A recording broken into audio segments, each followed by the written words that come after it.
And so when I say Chinese, I want you to scream out the nation that's associated with this. For example, if I say Chinese, you're going to say what? China. All right, let's say it with authority. When I say Chinese, you say what? China. All right, that's just a test right there. So here we go. Chinese. China. Russian. Russia. Italian. Italy. German. Germany. Swedish. Sweden. Korean. Korea. Egyptian. Egypt. Nigerian. Nigeria. Black. Exactly. Nothing. Tell him, Pastor. Tell him, Pastor. Black, nothing. I hope you were able to successfully identify the issue. The lion won't sleep tonight. 'Cause we woke now, and we woke now. I said the lion won't sleep tonight. 'Cause we woke now, and we woke now. They want us to sell our souls to barter profit. Like God's property, it's hard to market. So we steady to aim, keep your eyes on target. Cause when you got to drive, yeah, they'd rather you park it. But I don't valet, you ain't getting these keys. I'm keeping closed hands, I'm on bended knee. I'm just a reflection, dealing with 8 sections. Art mixed with life, you can feel the convection. Your lion won't sleep tonight. 'Cause we woke now, and we woke now. I said the lion won't sleep tonight. 'Cause we woke now, and we woke now. I said the same people that have stripped us of our identity and labeled us as a color have told us what it means to be black.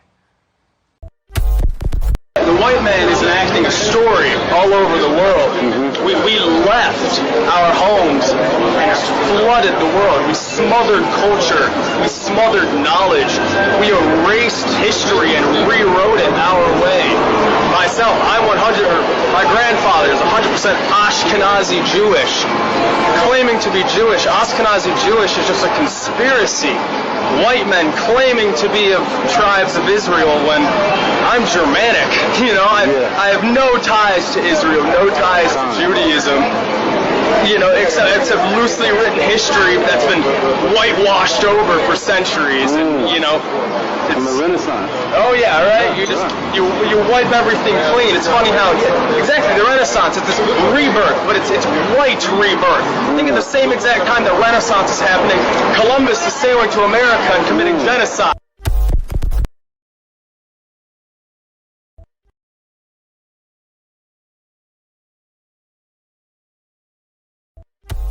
There's only one true ethnic Jew, the Mizrahi Jew, because they are Africans, and if you read the original Bible written in Phoenician Hebrew, they're not. Jewish people are not Europeans. The modern Jews in Israel are Russians or Khazars to be precise, from Russia. I learned it from my grandfather that because he was an Ashkenazi Jew. The same people that have stripped us of our identity and labeled us as a color have told us what it means to be black. You know what you are?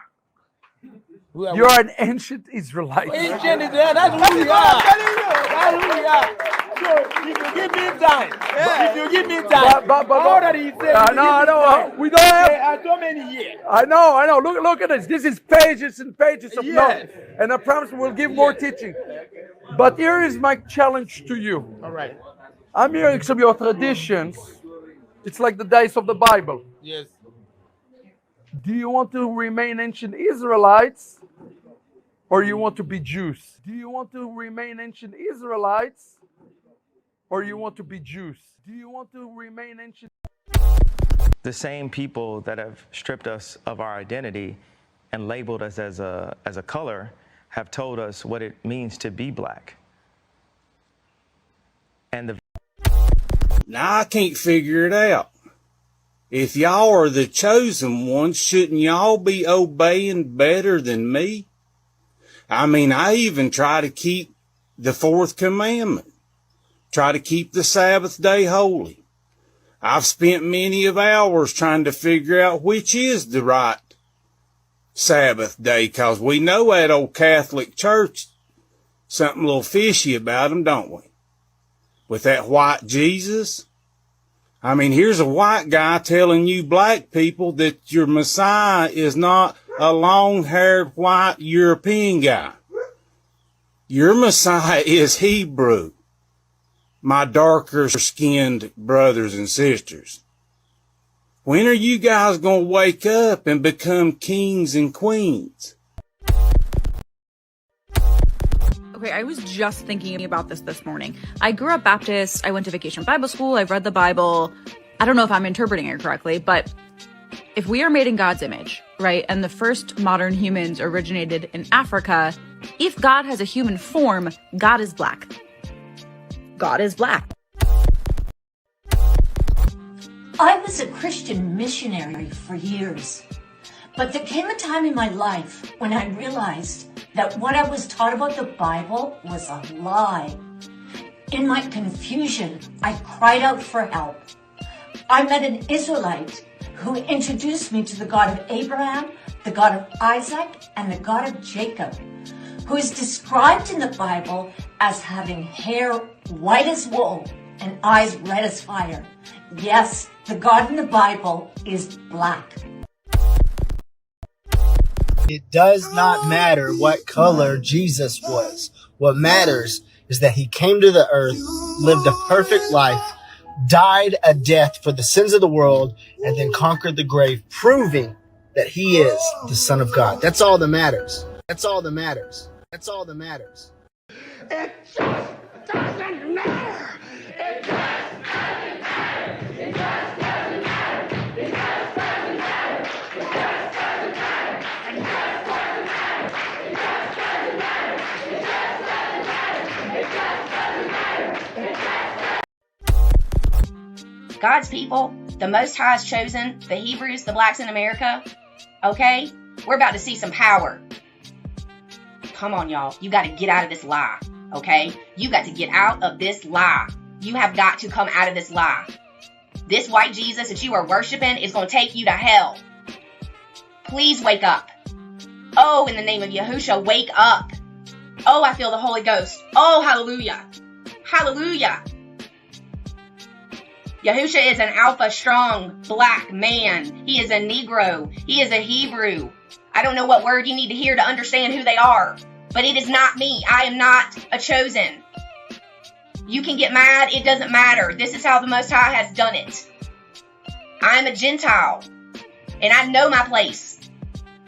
But I'm called to tell all of these Gentile whites that I know that you are in the deepest deception that you have ever been in, and you have been in it your whole life. And the awakening is happening now. People are waking up.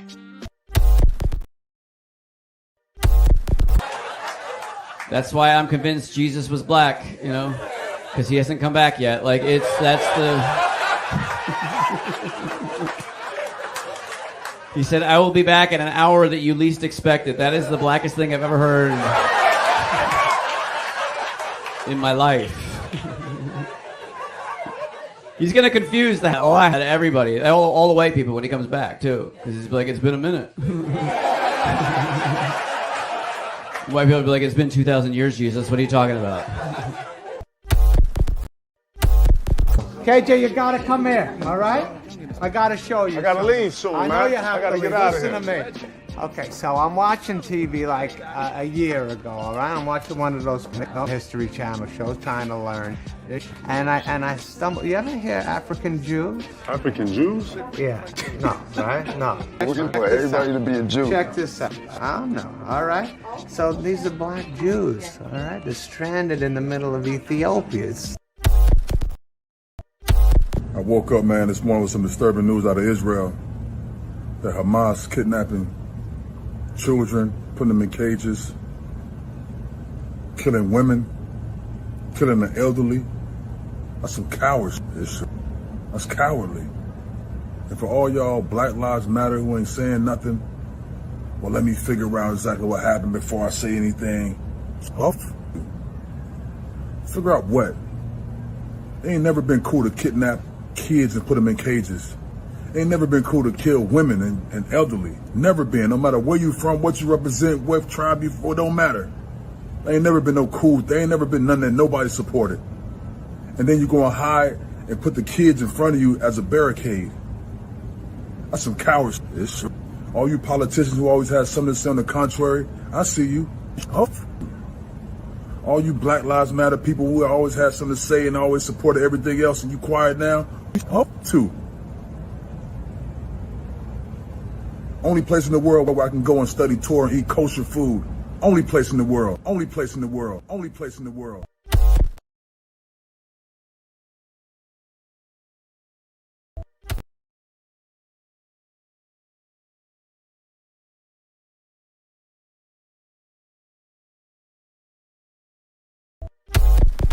Genesis chapter 11 verse 10 explains the genealogy of Shem. Shem was a black man in Africa. If you repeat this fact, they can't laugh at you. If you repeat this fact, they can't laugh at you. If you repeat this fact, they can't laugh at you.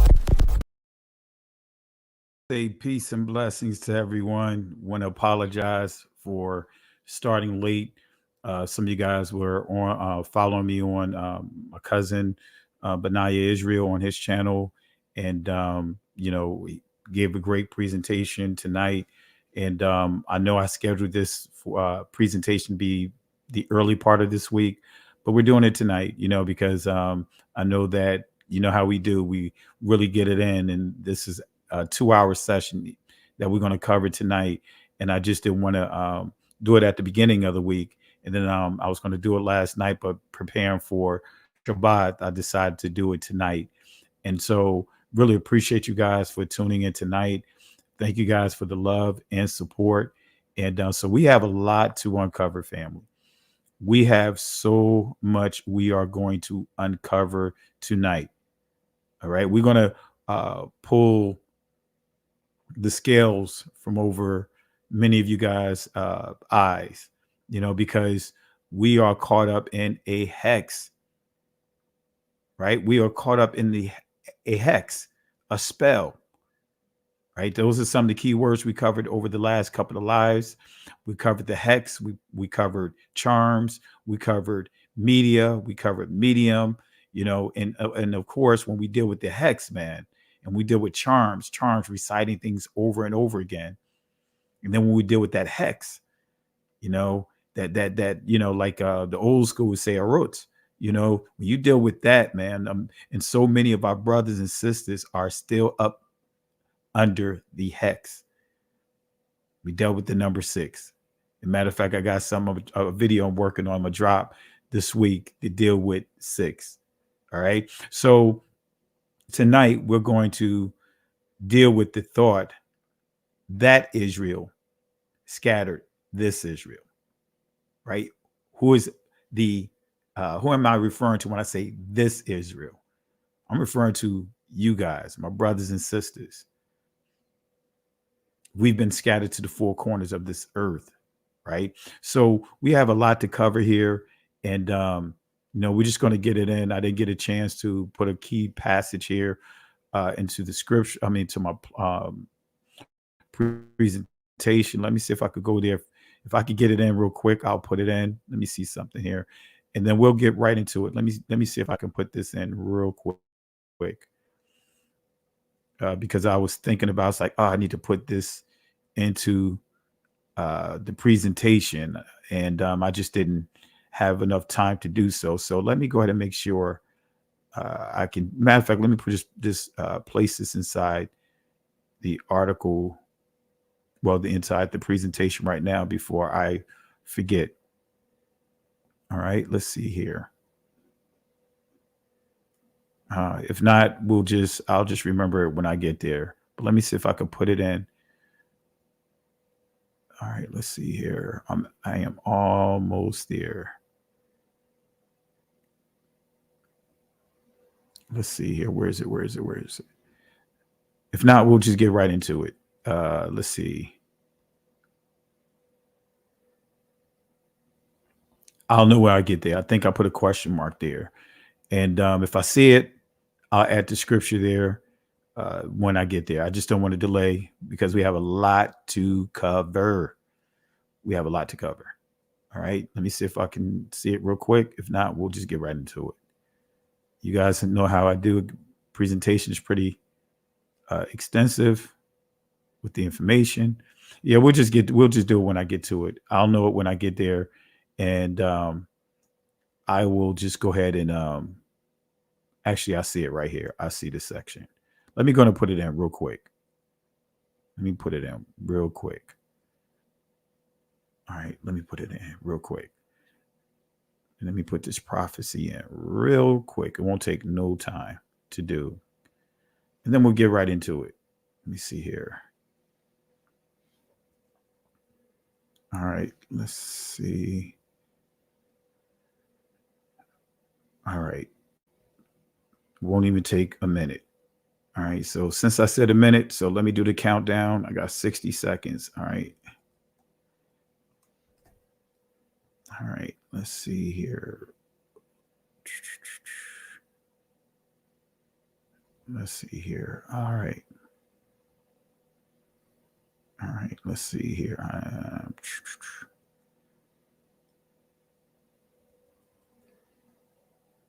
I told you guys it's not going to take any time.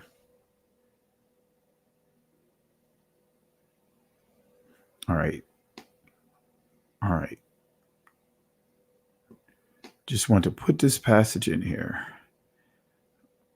All right. And let me put the background to this particular slide. You guys are going to know and you're going to see why I want to put this here. I didn't want to forget this. I'll tell you so much to unpack. And, you try to get so much information in and you just don't have enough time to get all the information in. You just want to, get as much as you can in to really paint a picture, to really tell a story here with facts. All right, let me see here. All right. So I got it in. Let me go ahead and post the scripture as well. And we're good. Like I said, I just wanted to get this passage in because it's I thought it was later in the presentation, but actually is at the very almost at the beginning of it. All right. So let's go ahead and get into it, family. And again, want to give shout outs to everyone for joining me tonight. Thank you guys for the love and support of the previous lives that I've done. And I want to just say, hey, hit the like, subscribe to the channel if you're not. So let's go to get into it, family. Let me stretch the screen out. All right. That Israel scattered this Israel. Let me say that again. That Israel scattered this Israel. And I encourage you guys, go back and look at the last couple of lives that I've done. I cover so much information. And it's going to help you identify who's who and putting the scriptures, the prophecies in this proper perspective. All right. So with that being said, our thought for today is that Israel scattered this Israel. Let me say that again. That Israel scattered this Israel. And I want to start off with this here. And I mentioned this before in my last live. Now I'll mention it again. This is a quote from Harry Truman. Yet when they, the Jews, have power, physical, financial, or political, neither Hitler nor Stalin has anything on them for cruelty. Right? This is a quote. This is a quote coming directly from President Harry Truman. Now, this is the actual website. And you guys saw the post. And there's no coincidence. They are making, when I say they, the people that managed his online museum, his website, definitely make it hard for you to get to this link now. But anyway, this right here, see, I saved screen prints. I even have a video of me recording the actual search. All right. But nevertheless, You see, this is what this is his entire entry in his diary, 1947. Right, and this is, as you see here, Monday, July 21st, 1947. So you see who they are referring to here, right? He's dealing with the Jewish community as we know them. This is his quote. This is not my quote. I'm quoting directly from his diary. Okay. He said, the Jews I find are very, very selfish. They care not how many Estonians, Latvians, Finns, Poles, Yugoslavs, or Greeks get murdered or mistreated as displaced persons, as long as the Jews get special treatment. Yet, when they have power, physical, financial, or political, neither Hitler nor Stalin has anything on them for cruelty or mistreatment to the underdog. Put an underdog on top, and it makes no difference whether his name is Russian, Jewish, and he gives some other names here. But I just want to point out what he wrote in his diary. This is not something that I am making up. This is coming directly from his library. This is coming directly from his library. Let me check my audio real quick. All right, we good. And real quick, family, just for a mic check here. If my mic is sounding good, type 1. If my mic is good, type 1. If my audio is good, type 1. If I need to adjust it, let me know. Type 2. And I want to give a special shout out as we pause real quick to Apostle Curtis. Man, Apostle Lewis, he's doing so much, man. He's really laboring, doing so much content, putting the truth out there to our brothers and sisters. The family, subscribe to his channel. He has a great platform, and he's the real deal. So I want to thank you, Apostle, for the contributions tonight. And family, let's show some love to Apostle. And I think my cousin Benaiah is in the chat as well. I'm going to drop the link shortly. And if you guys want to jump on, feel free to jump on and share your thoughts. And Apostle, I'm getting ready to share the link. And I meant to forward it to you, but you can also copy it from the chat on our discussion that we had last week. All right. Or earlier this week.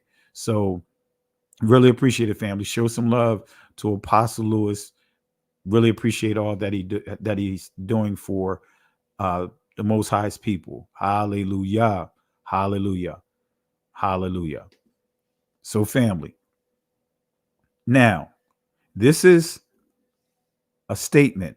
This is an entry in President Truman's diary. So is this an anti-Semitic statement? Now, I asked this question, right, when I did a live. So I'm going to just go ahead and create a Q and kind of a poll. We're going to take a poll here, and you guys can vote on whether or not what you see posted here is considered anti-Semitic, right? You can vote yes or no. And also I want to point out, family, let's be respectful in the comment section because, we are surrounded by a cloud of witnesses, and many want to do whatever they can to, shut down these platforms like this that is teaching this truth. All right. So let me going to create a poll. All right, let's do a poll real quick. All right, and you guys can vote.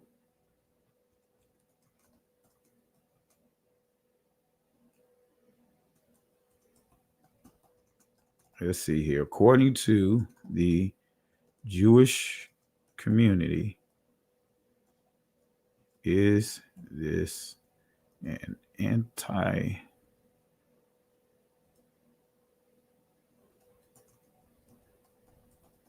All right. So I'm going to go ahead and start this poll. All right. So according to the Jewish community, is this an anti-Semitic statement? According to the Jewish community as we know them. Don't think about what we know what the word Semitic is or Shemitic is. Don't think about what you know what this word to be, the true understanding of this word. But I want you to make sure you understand it from their perspective, how they define this word, right? Because according to the Jewish community as we know them, everyone outside of their community is anti-Semitic. So I want to make sure that you guys understand. All right. So how it's defined according to them. All right. Because we all know the word Shemitic and what it actually means. Right. Shemitic. But just according to how they defined it, just what I read, the comments from Harry Truman, would this be considered an anti-Semitic statement? So let me read read this again. Right. This is Harry Truman. Right. He says this about the Jewish community. The Jews I find are very, very selfish. They care not how many Estonians, Latvians, Finns, Poles, Yugoslavs, or Greeks get murdered or mistreated as displaced persons, as long as the Jews get special treatment. Yet when they have power, physical, financial, or political, neither Hitler nor Stalin has anything to on them for cruelty. All right. So this is his comment. All right. So would this be considered, according to the Jewish community as we know them, would this be considered anti-Semitic? And quite honestly, yes, because if you just type in some of these words and then you Google it, you'll see many of the Jewish platforms will say that this is an anti-Semitic statement, according to them. They will label this as an anti-Semitic statement. All right. So let's look at some of the polls real quick. All right. So far, 81% says yes, 18% says no. All right. Now I didn't have time. I would copy into this presentation exactly how they define anti-Semitism. All right. But really appreciate the participation. I'll leave the poll open and we'll periodically go back over to this poll and see exactly what you guys are saying. Okay. So this is the words of Harry Truman, the former president, the late Harry Truman. So is this an anti-Semitic statement? So according to the Jewish community as we know them, they would label this anti-Semitic. You could Google it, Google some of these phrases. Some of what I have here as far as the entries from this diary of the former president, and you will see they will say that this is an anti-Semitic statement. That's what they would say. They would actually allude to President Harry Truman as being anti-Semitic. So remember, this diary, this entry is 1947. July 1947. Why is this important? Because I'm going to show you an important document that Harry Truman signed. You guys remember this. This is almost a year later in 1948. And I'm going to drop this link inside the chat. I want to drop this link inside the chat because you will go to some of these Jewish websites, right?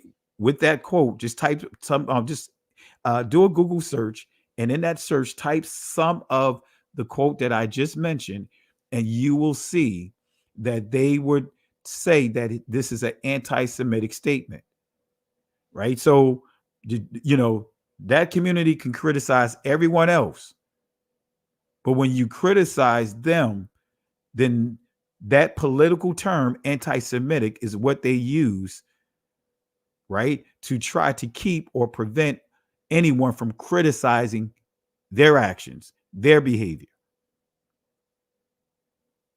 So they are quick to point out that he is anti-Semitic. So if he was anti-Semitic, why did he sign this letter as you see on your screen? I'm going to zoom it in and we're going to read it. Why did he sign the letter of acknowledging or recognizing the state of Israel? May 14th, 1948. But let's read this letter real quick. Let's read it because this is important. Because this letter exposes so much. It exposes the agenda of the Jewish community as we know them. It's not about history. It's not about the ancient people. So I want to read this to you so you get that way you can understand exactly the importance of this letter. It says here, this government has been informed that a Jewish state has been proclaimed in Palestine and recognition has been requested by the provisional government thereof. Man, there's so much to unpack here. I'm not going to spend a lot of time here. The United States recognizes the provisional government as the de facto authority of the, notice what you see crossed out here.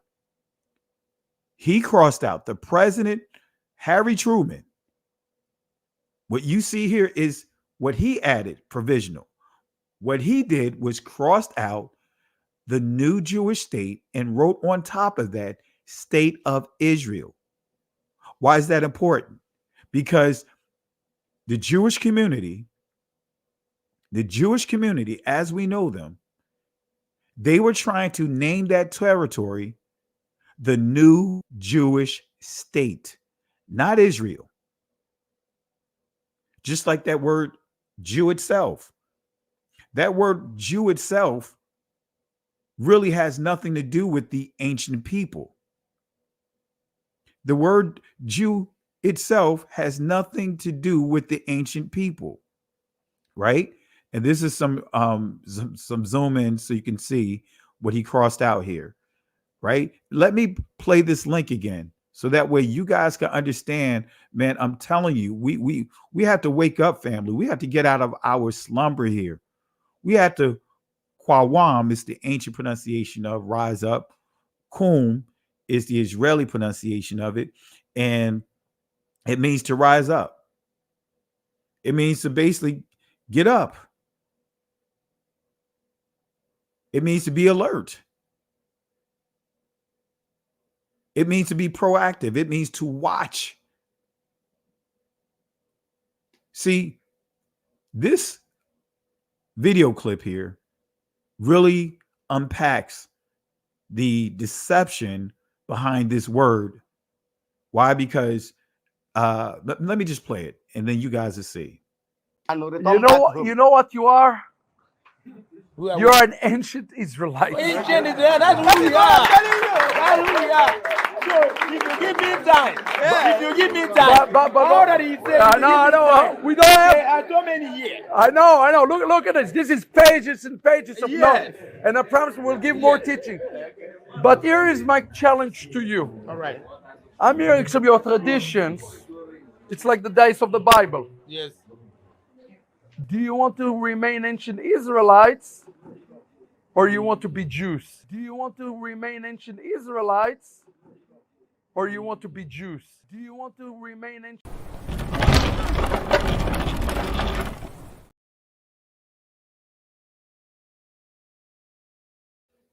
So Rabbi Shapira recognizes and acknowledges that the Igbo, that's the elders from the Igbo, that they are the ancient Israelites. So when we say ancient Israelites, that is all the 12 tribes. So he asked them, do they want to remain ancient Israelites? In other words, hold on to the ancient Israelite identity and take on the Jew, the term Jew. The term Jew is not an ancient word. Now, I'll challenge anyone. I will challenge anyone. Show me in the ancient text a contracted or short form or an abbreviation of Judah in the scriptures. Because we know that word Jew is supposed to be a transliteration of transliterations, but it's supposed to refer to the ancient Israelites according to them. Well, really, it's supposed to be the transliteration of the ancient word Yahwadah, which is Judah, and the Israeli Yahuda or Yehuda or Yehudi, right? That word Jew is supposed to be a transliteration of transliterations of transliterations, right? Udameo or Udameus or Udeos rather, excuse me, Udeos, because Udameos, that's dealing with Esau, right? Udeos is dealing with Judah. But can someone share with me anywhere in the scriptures, anywhere in the ancient Hebrew or even the Israeli pronunciations of the ancient text, show me if you see a short form of the word Judah in the text. Now, just like many of you guys will make it clear that the name Jesus, right, the letter J did not exist. Guess what? Same rules apply to the word Jew. Prior to the 18th century, the letter J did not exist, right? The letter J did not exist. All right? The letter J did not exist. Prior to the 18th century, the letter J did not exist. So I'm going to ask you again. Can someone show me the short form of Judah in the form of Jew? And guess what? I know someone posted Jude, but guess what? In the Greek, you'll still see the same Greek word, Udeos. And you'll see that it transliterates to Judah or Judas. So actually, Jude's name is actually Judah. So Jude is not a short form of Judah. So in the Greek, you will see Udeos. So the actual name is Judah. That's what Jude's name is. It's actually Judah. That's dealing with the Greek manuscripts, Udeos, or for Jude or Judas or Judah, because Judas' name was really Judah or Yahwadah. Some of you guys will say Yehudi.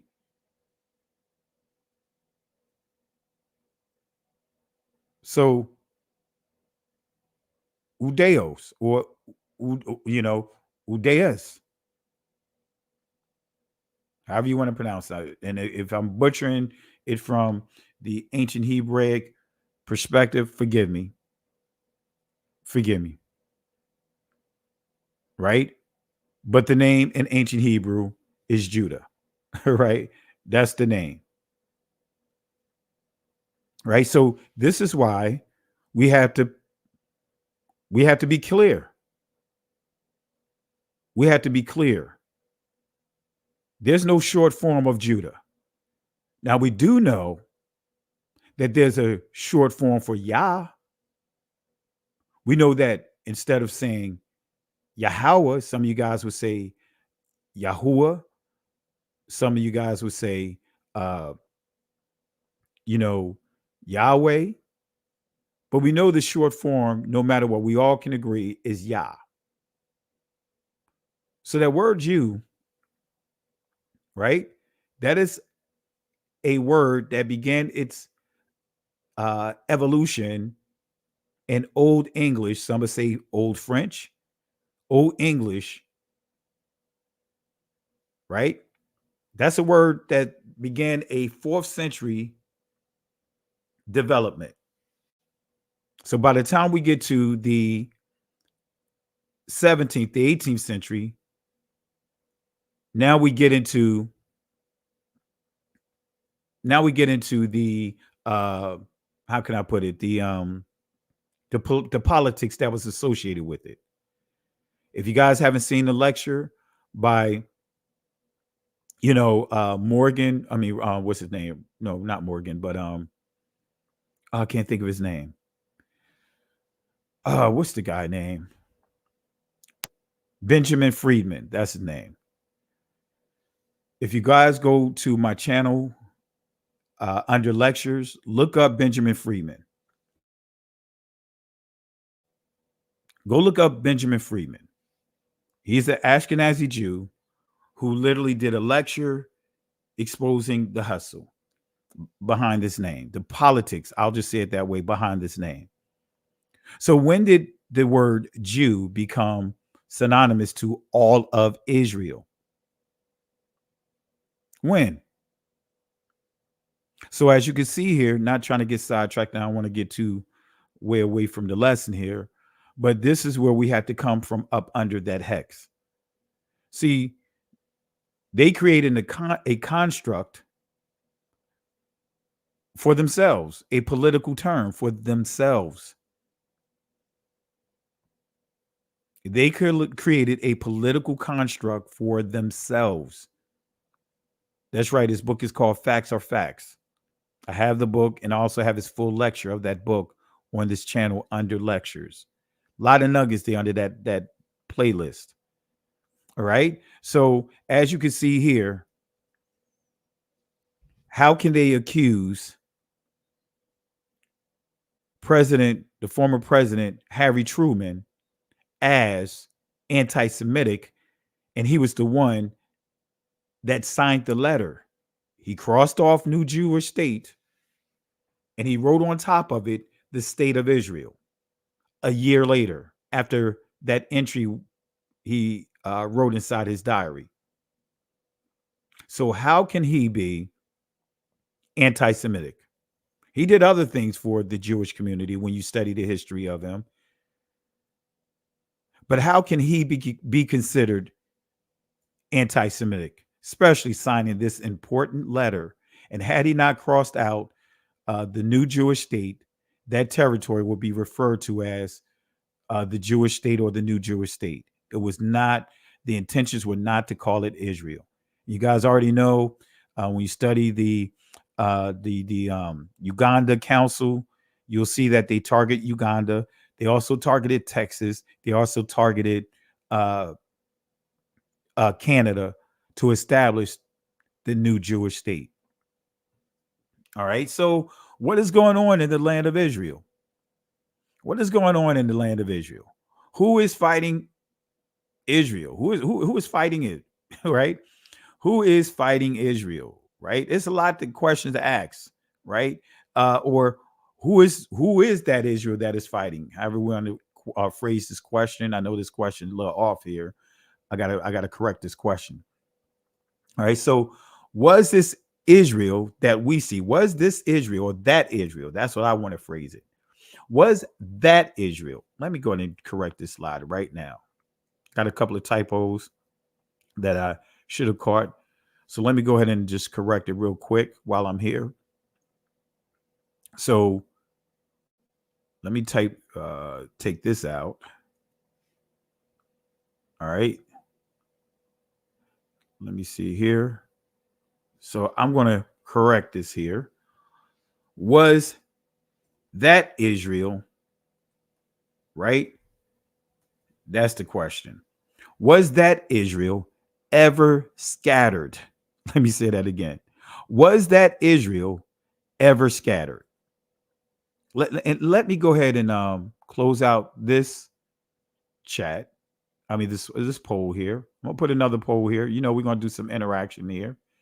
And while I'm posting another question here, I want to give some shout outs real quick to the super chat here. I want to thank again Apostle Lewis. Really appreciate you, my brother. Thank you. Family, show some love for Apostle Lewis. go to his channel. Also, show some love for Shay Ya, which thank you, sister, for the love and support. Also, Chosen, and excuse me if I pronounce your name. My apologies, but also Chosen. So, family, let's show some love for Chosen. Let's show some love for Shaya and also Apostle Curtis. Really appreciate you guys. Really appreciate you guys. Thank you again for the love and support. All right. So let's go ahead and add this here because I'm going to share share a couple of clips here real quick. Let me share this here. Let me go ahead and put this here. Let's start this poll. So was that Israel ever scattered? And let me make it clear. I'm going to put in parentheses, Israeli.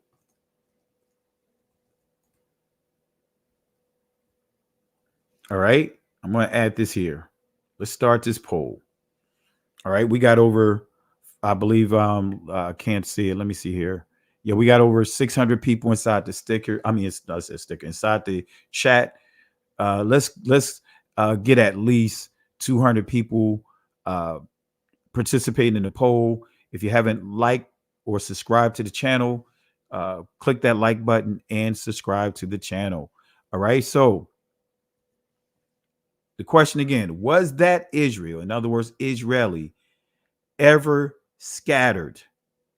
All right. So before I answer that question, even though I already answered it, but let me play a video clip. Let's take a stroll down memory lane. Let's do a throwback here.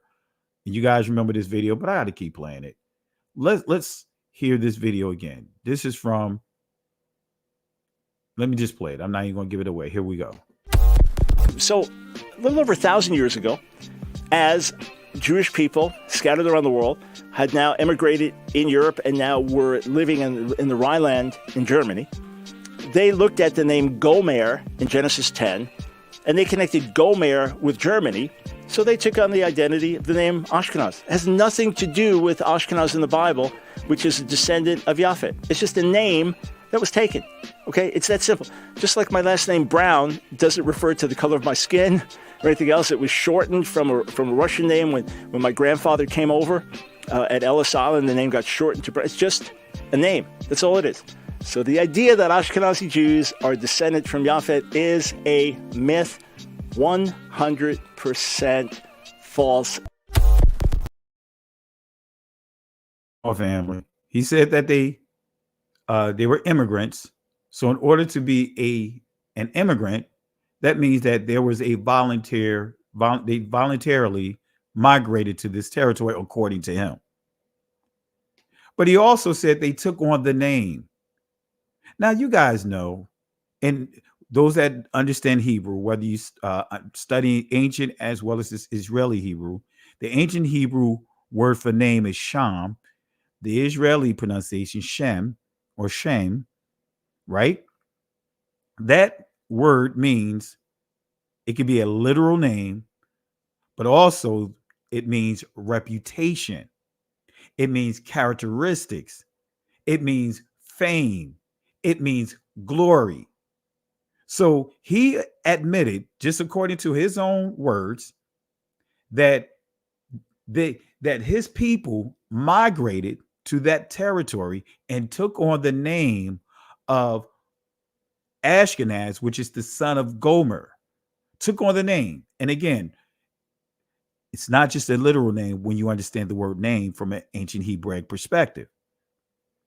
And when you understand the Scythians, which are the biblical Ashkenaz, the Scythians, they did a lot of moving around. So I encourage you guys, if you haven't, go to my cousin Benaya's channel. Did a great job with dealing with this subject today. Also on this channel last week, I did 2 key lessons, one on Gog and Magog, and really did a lot of identifying of who's who. And I also did that when just and you know, did a lot of deep diving on the backup channel. We Woke Now Extended. So, and we cover who's who. And you'll understand that when we deal with the Ashkenazis, the people of today, they're connected to the Scythians or Scythians. Anyway, we got a lot of stuff we want to cover here. So, were they ever scattered? Were they ever scattered? So let's go to Isaiah, right? He already made it clear that they migrated. There was a migration. There was no scattering. There wasn't what we're going to see with the scriptures I present here. And he set up an ensign for the nations, and shall assemble the outcast of Israel, and gather together the dispersed of Judah from the four corners of the earth. So when we see the outcast of Israel, that's the northern kingdom, because the northern kingdom they were scattered, they were enslaved first. Then when we see the southern kingdom, we're dealing with the Benjamites, we're dealing with Judah, we're dealing with the Levitical priests. So when we deal with Isaiah, right, his writings, the first part of his writings, right, he's dealing with the wait a minute, let me make sure, the Assyrian captivity, right, or is it the Babylonian, right? I forgive me if I mix up the order, right? The Babylonian, actually, yeah, I believe it's the Babylonian. The first part of his prophecy, or should I say, the book, was written during the Babylonian captivity, right? And then the latter portion, no, it's reverse. It's reverse. The first part of his letter was written during the time of the Assyrians, and then we get the latter portion of his letter, we're dealing with the Babylonian captivity, right? So we know that the northern kingdom was scattered by way of the Assyrians, okay? But the Judah was still in place.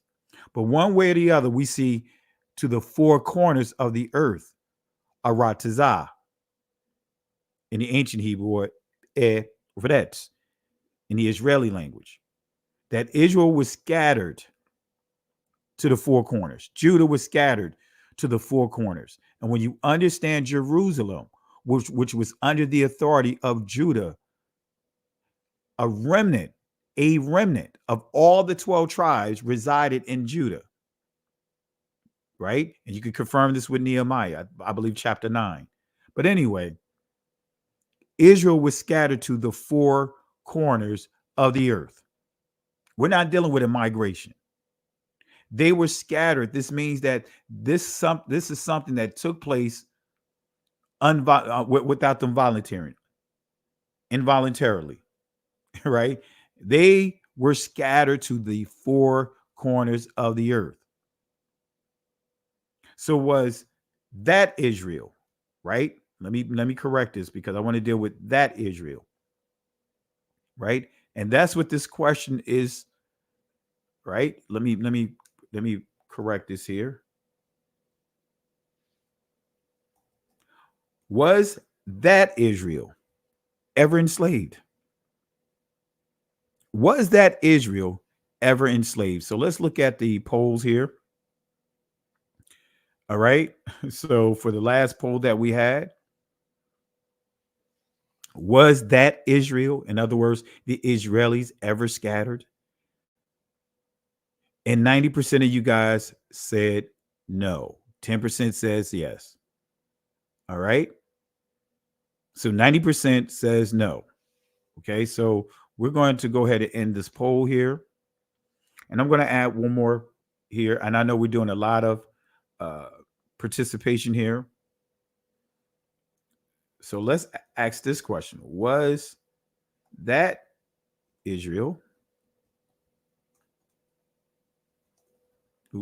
Israeli, ever enslaved? All right, let me correct this here. All right, we'll ask this question here.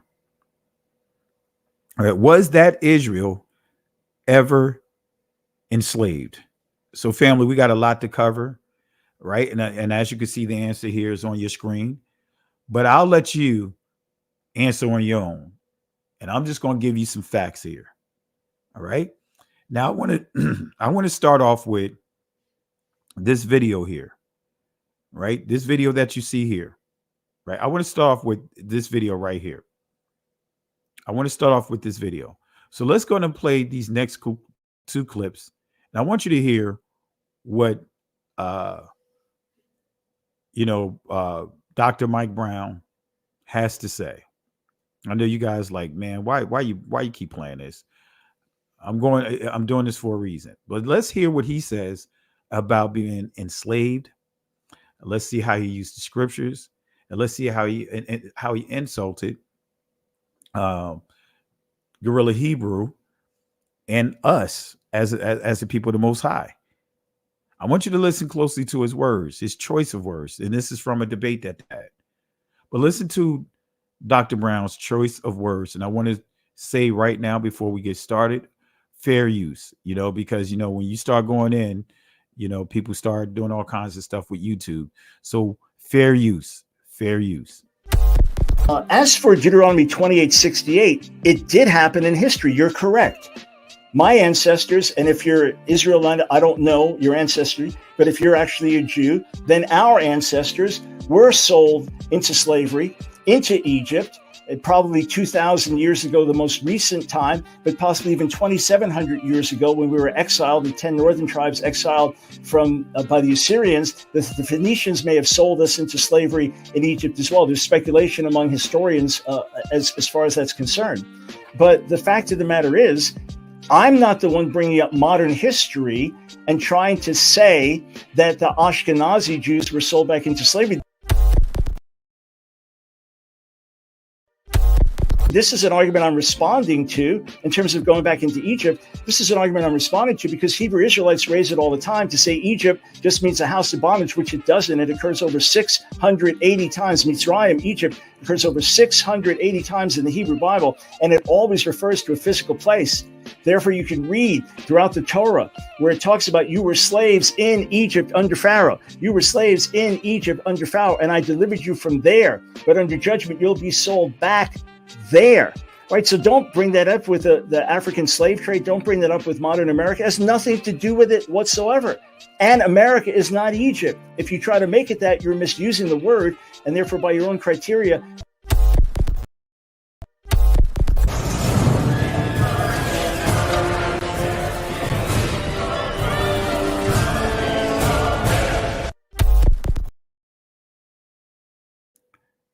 So, family, we got a lot to unpack.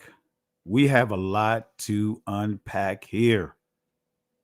We have a lot to unpack. He said a mouthful. He said a mouthful. Said that his people were enslaved by the Egyptians. Oh, man, that's a lot to unpack. He said that wherever you see the word Egypt, it always referred to a physical place in terms of the physical Egypt that we know of, the ancient Egypt that we know of. He said, don't point it to the United States. And as he is teaching that text, as if it happened, that Deuteronomy consequences happened already. See, family, when you understand the curses, the blessings, and the consequences, those are perpetual. Those are perpetual, Dr. Brown. That's why Jeremiah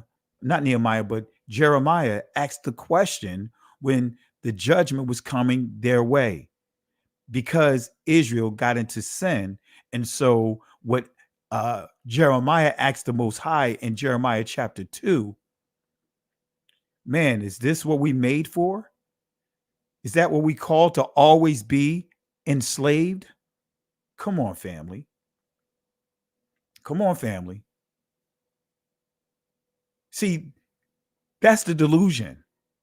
We're talking about consequences written in Deuteronomy, but you're trying to connect that to what? You connecting it to Exodus? Come on, family. You're trying to connect that to Exodus. So, family, since, we always have to, prove ourselves, because if you notice some of the things he said, that if we can prove, basically, that we are, he said Jewish. But the truth of the matter is he's referring to the ancient Israelites. He said if we could prove that, then our history is the same. Mind you, this is the same person that said this. So one breath, he's saying that his people were enslaved in Egypt. He brought up the Assyrians, as well for the northern kingdom. But this is the same person. We're going to play this one more time, and then we're going to move it right along because I got quite a bit of information I want to share. So let's go back to his initial video that I played. So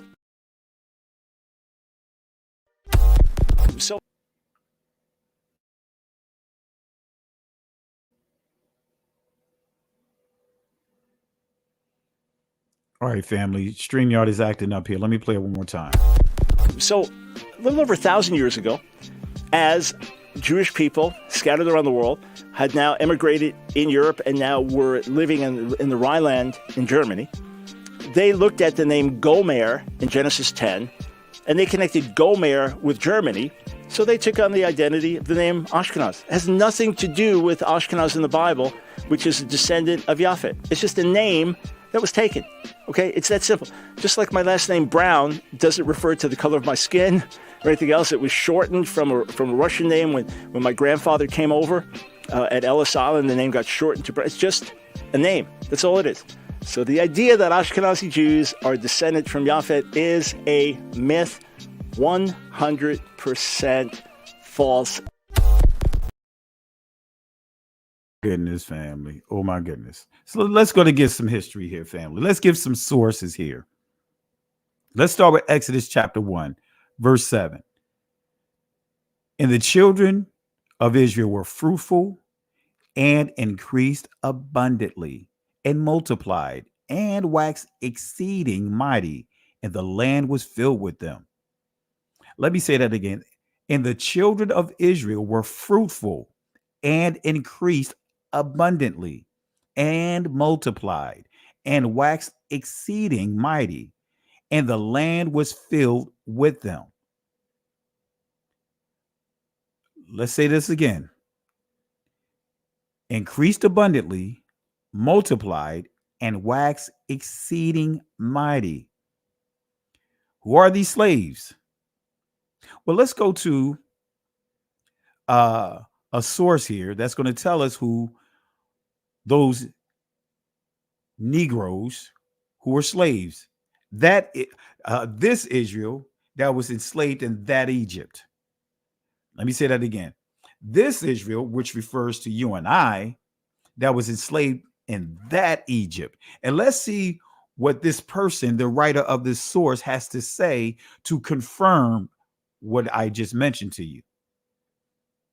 Notice what he says here. This is Crania Egyptica by Samuel Morton, page 66. Family, if you don't have the source, get it. You could download this for free, I think. I don't know if they, because archive.org and many of these sites, man, they're doing a lot of changes.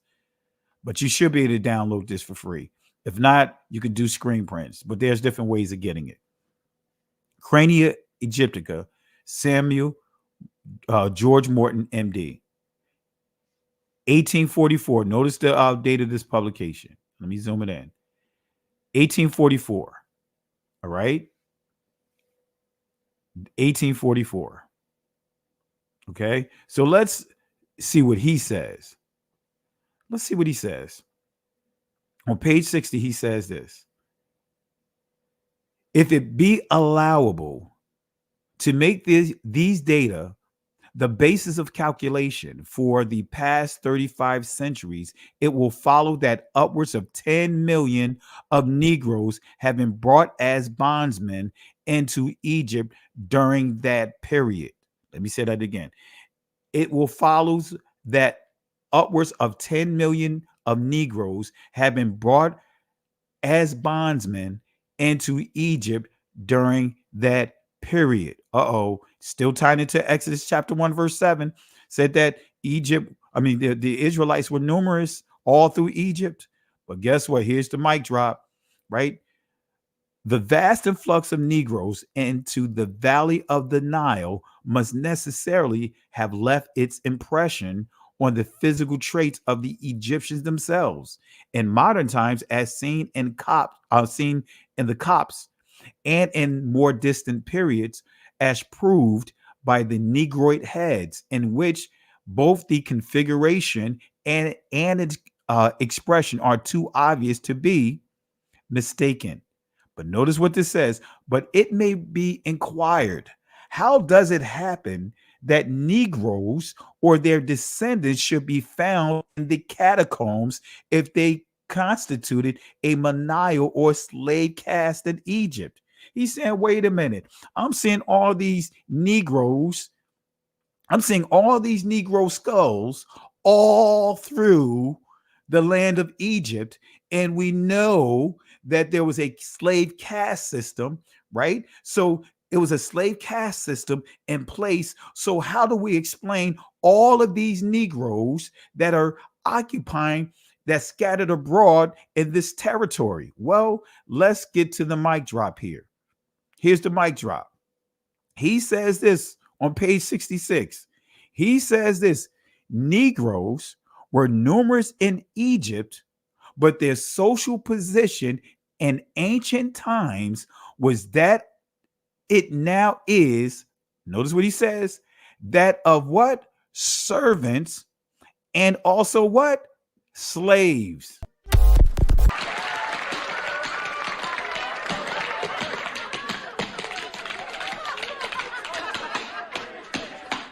Challenge!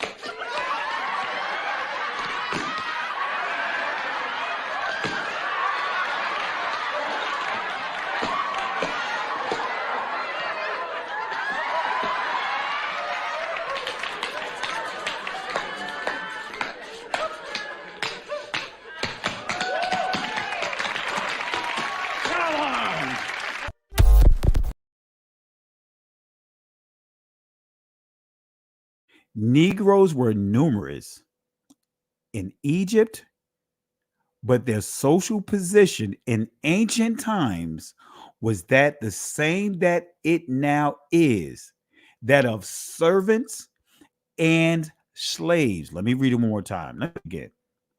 Let me do it in slow motion. Negroes were numerous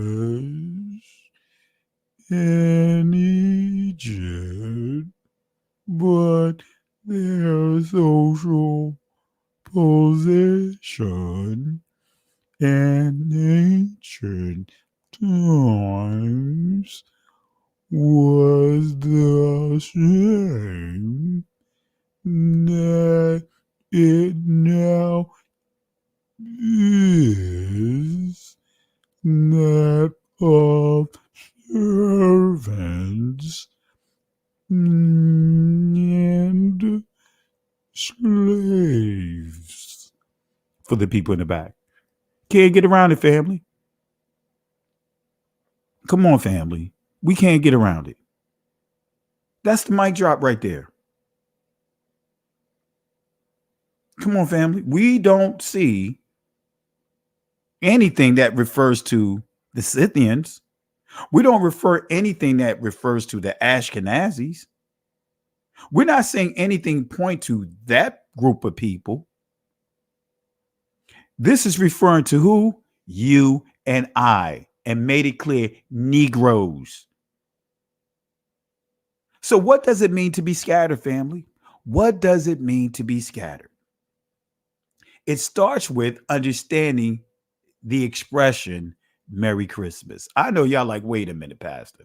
Come on, Pastor. How you going to explain being scattered with the word or the phrase Merry Christmas? I know you guys are probably wondering, how in the world is Pastor, how is he going to explain this? How is he going to tie Merry Christmas into breaking down the word scattered? I know some of you guys are looking at your computer screen like this.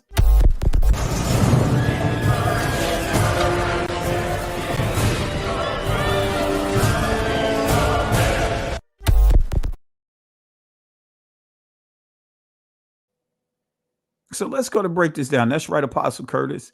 Anything and anyone but the Negroes. Right? So let's break this down. I know you guys are like, man, Pastor, you have to explain this one. It starts with understanding the expression Merry Christmas. The hex of Merry Christmas. Let's see what this charm really means. Let's start with the word Merry. That's pretty straightforward, but let me break it down. Let's go to the etymological dictionary definition of Merry. And I tend to go to the etymological dictionary a lot. Been teaching this for eons in our assembly. The young ministers, they're not young now, but even the young ones that are coming up now that are in the works, I always say, go into the etymological dictionary, understand how words, the evolution of words, and also the morphology of words. But anyway, merry, it says here, pleasing, agreeable, pleasant, sweet, pleasantly, right? Melodious, melodic, excuse me, I ain't gonna mess it up here. Melodiously, excuse me if I butcher the name, my apologies, melodiously, short lasting. All right, so pleasing, agreeable, pleasant, sweet, pleasantly, melodiously, short lasting, and it goes and also you'll see joyful, right? So we have here, and we see that here in the background here. Let's go to the backdrop. We see the word joyful as well. Okay, so we see this as a happy occasion. When you say merry, it's a happy occasion. Pleasing, agreeable, sweet, it's pleasant, it's a melody, right? So Merry Christmas. Merry Christmas. So let's deal with the word Christmas. You all know where I'm going at with this. You should know by now.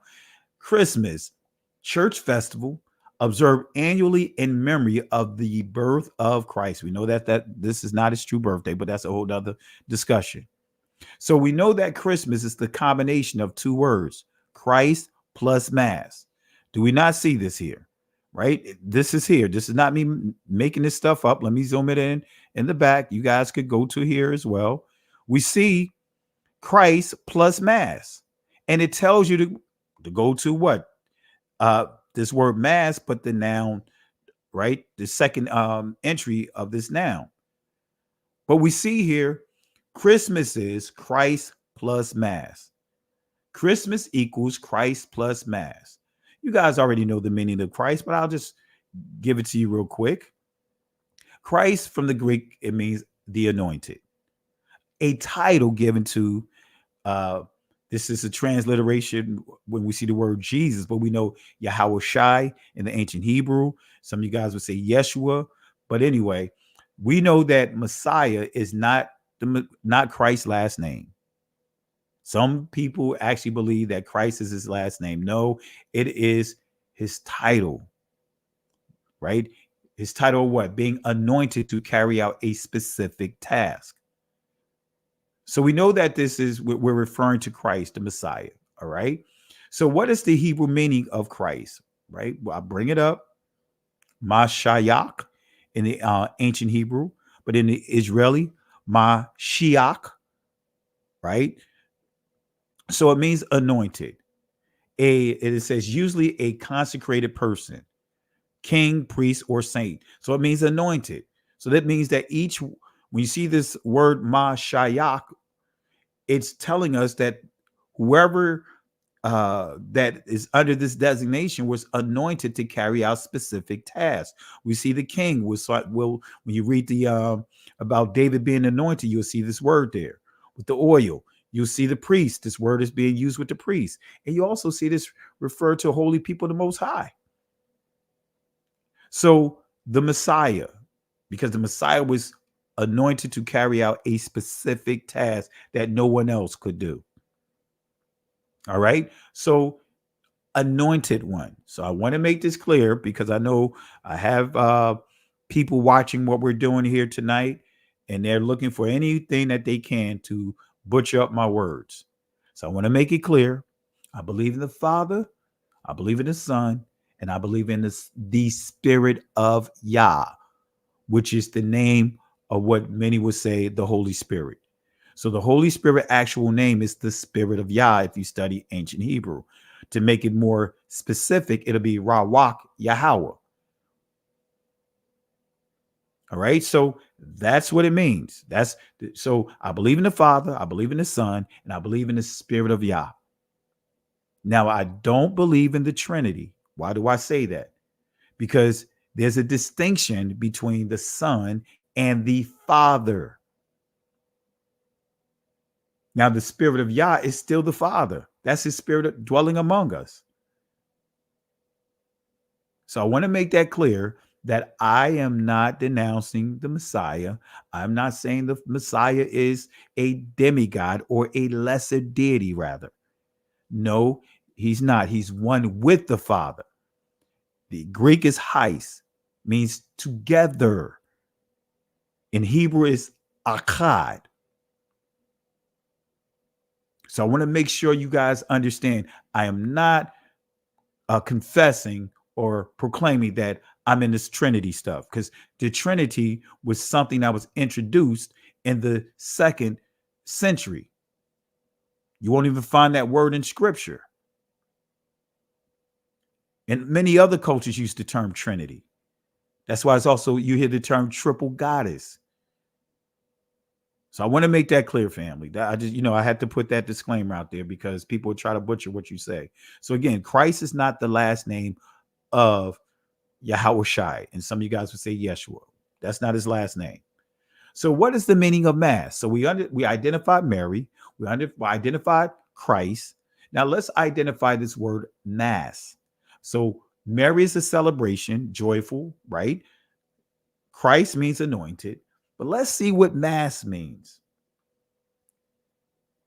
And remember, it told us to go to the second noun of Mass. Remember, let me go back here because, people will try to twist your words. Let's go back here. Let's go back. Let's rewind a little bit. All right. It tells us for Mass. Let me go for Christmas. Let me go Christmas. Where's Christmas? All right. Let me do it this way. I ain't going to zoom it that way. Let me do it this way. This is easier. Let's go to Christmas. It says Christ plus Mass. And it told us to go to the second entry of the noun definition of this word. So let's go to the second noun. Let's go to the second entry for the word Mass. We're not going to the first entry. We're going to do exactly what it tells us to do. Let's go to the second entry. So when we go back over to here, we're highlighting the second entry, even though the first entry is on the screen, but this is the second entry, right? The second entry, it says Eucharistic service. So that's Catholic. When you see Eucharistic what? Service. But notice what we see here. Dismissal. To let go. Send.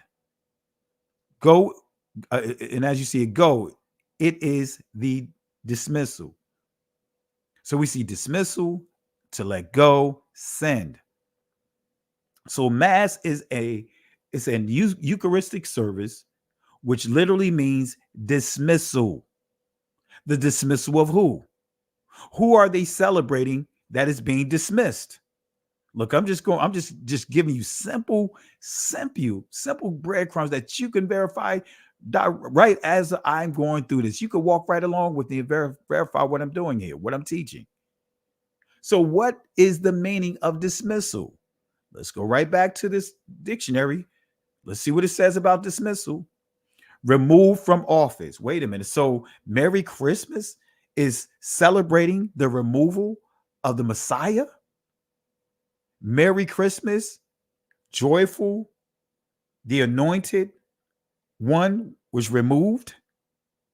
So it means removed from office, service, employment, send away, send different ways. But notice this entry: break up, discharge, renounce, abandon. That's what it means when people are saying Merry Christmas. So you are celebrating the dismissal, the scattering, far as breaking up, discharge in different ways of the Messiah. That's what it means. That's what Merry Christmas means. I'll say it again. That's what Merry Christmas means. And I know it can hit some of those that don't want to let go of that charm, don't want to let go of that hex of Christmas. I know it can hurt them. I know it's hurting many of them. Many of them are in denial. But again, I'll say this. I'll put this out to anyone that won't come test.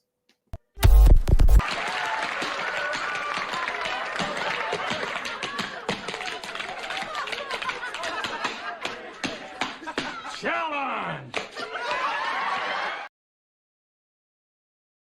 Out there. I know I did this a few years in a row. Didn't get any takers. So that's what it means when you celebrating Christmas. You're celebrating the scattering, the removal of the Messiah. As you see here, apart, away, send, let go, send away, order, give permission to depart. So that's what it means. So Merry Christmas simply means, right? Merry Christmas simply is a joyful celebration that Christ was removed, that he was sent away, that he was broken up, that he's being renounced and abandoned. So this is a celebration of abandonment and replacement. So who was Christ supposedly replaced by? In Christianity, he was replaced by the Pope. That's right. In Christianity, he was replaced by the Pope. And when we go to the definition of this word papacy, guess what? Notice what it says. Papatia, which means papal office. And then it tells us here in Latin, papa.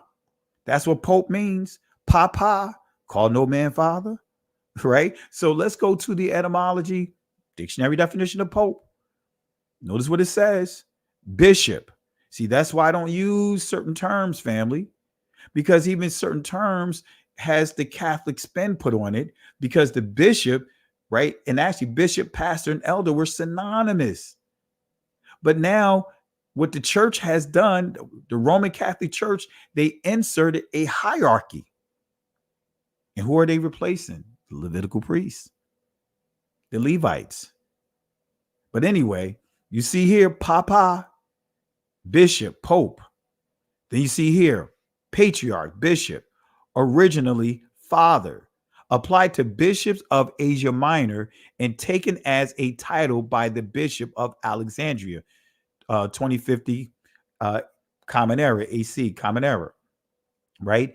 And Western Church, or AD rather, Common Era, and Western Church applied especially to the Bishop of Rome. So this is the word vicar. This is what they refer to the Pope as, vicar. Vicar what? Deputy, second in command, a substitute, deputy, proxy. So I didn't put all the sources because it's a lot of information. I didn't want to get too deep into this, but vicar means substitution or replacement. The Pope, according to the Catholic Church, has both power, authority, and both temporal and spiritual. In other words, the natural and the spiritual realm. And only one that can tell him what to do is the Most High, according to their doctrine. All right. So change, interchange, succession, a place, position. So vicar, that's his title, replacement. So who was the Messiah replaced by Judaism. Now, see, I know I could continue and go in on the Catholic Church. I'm not going to stop there. I'm going to keep this thing going. But I'm going to transition from the Catholic Church because that's too easy. But I want to transition over to Judaism. I'm going to transition over to Judaism because we already know the Pope, Vicar of Christ, all this stuff that I've been teaching for years. But let's transition over to Judaism because there's so many of our brothers and sisters, so many people that are in the church in Christianity, whether it's Christianity, Catholicism, whatever, they are practicing Zionism. They are Christian Zionists. And let me allow you to hear what Netanyahu has to say about Christian Zionists. Let me share with you what he says. Now, before I share that, first, let me share with you John Hagee, how he completely show his true colors here. When I mean that, I'm dealing with character of the agenda. He is a Christian Zionist. Listen to what he says, and then I'll follow that up with a couple of clips with what Netanyahu has to say about Christian Zionism or Zionists, and also what Biden say about him being a Zionist. All right. So let's start with, we're going to start here with John Hagee, and then we'll go to the other videos. I'm delighted to present my latest book, In Defense of Israel. This book will expose the sins of the fathers and the vicious abuse of the Jewish people. In Defense of Israel will shake Christian theology. It scripturally proves that the Jewish people as a whole did not reject Jesus as Messiah. It will also prove that Jesus did not come to earth to be the Messiah. Jesus did not come to earth to be the Messiah. Jesus did not come to earth to be the Messiah. It will prove that there was a Calvary conspiracy between Rome, the high priest, and Herod to execute Jesus as an insurrectionist too dangerous to live. Since Jesus refused by word and deed to claim to be the Messiah, how can the Jews be blamed for rejecting what was never offered? Read it in this shocking expose, In Defense of Israel. Were I a Jew, I would be a Zionist. And my father pointed out to me, I did not need to be a Jew to be a Zionist, for I am. Israel is essential to the security of Jews worldwide. I don't believe that the Jewish state and modern Zionism would have been possible without Christian Zionism. Christian Zionism. Christian Zionism. The Jewish state and modern Zionism would have been possible without Christian Zionism. I think that the many Christian supporters of the rebirth of the Jewish state and the ingathering of the Jewish people in the 19th century made possible the rise of Jewish Zionism. So Netanyahu made it clear the importance of Jewish Zionism. President Biden makes it clear that he is a Jewish Zionist, right?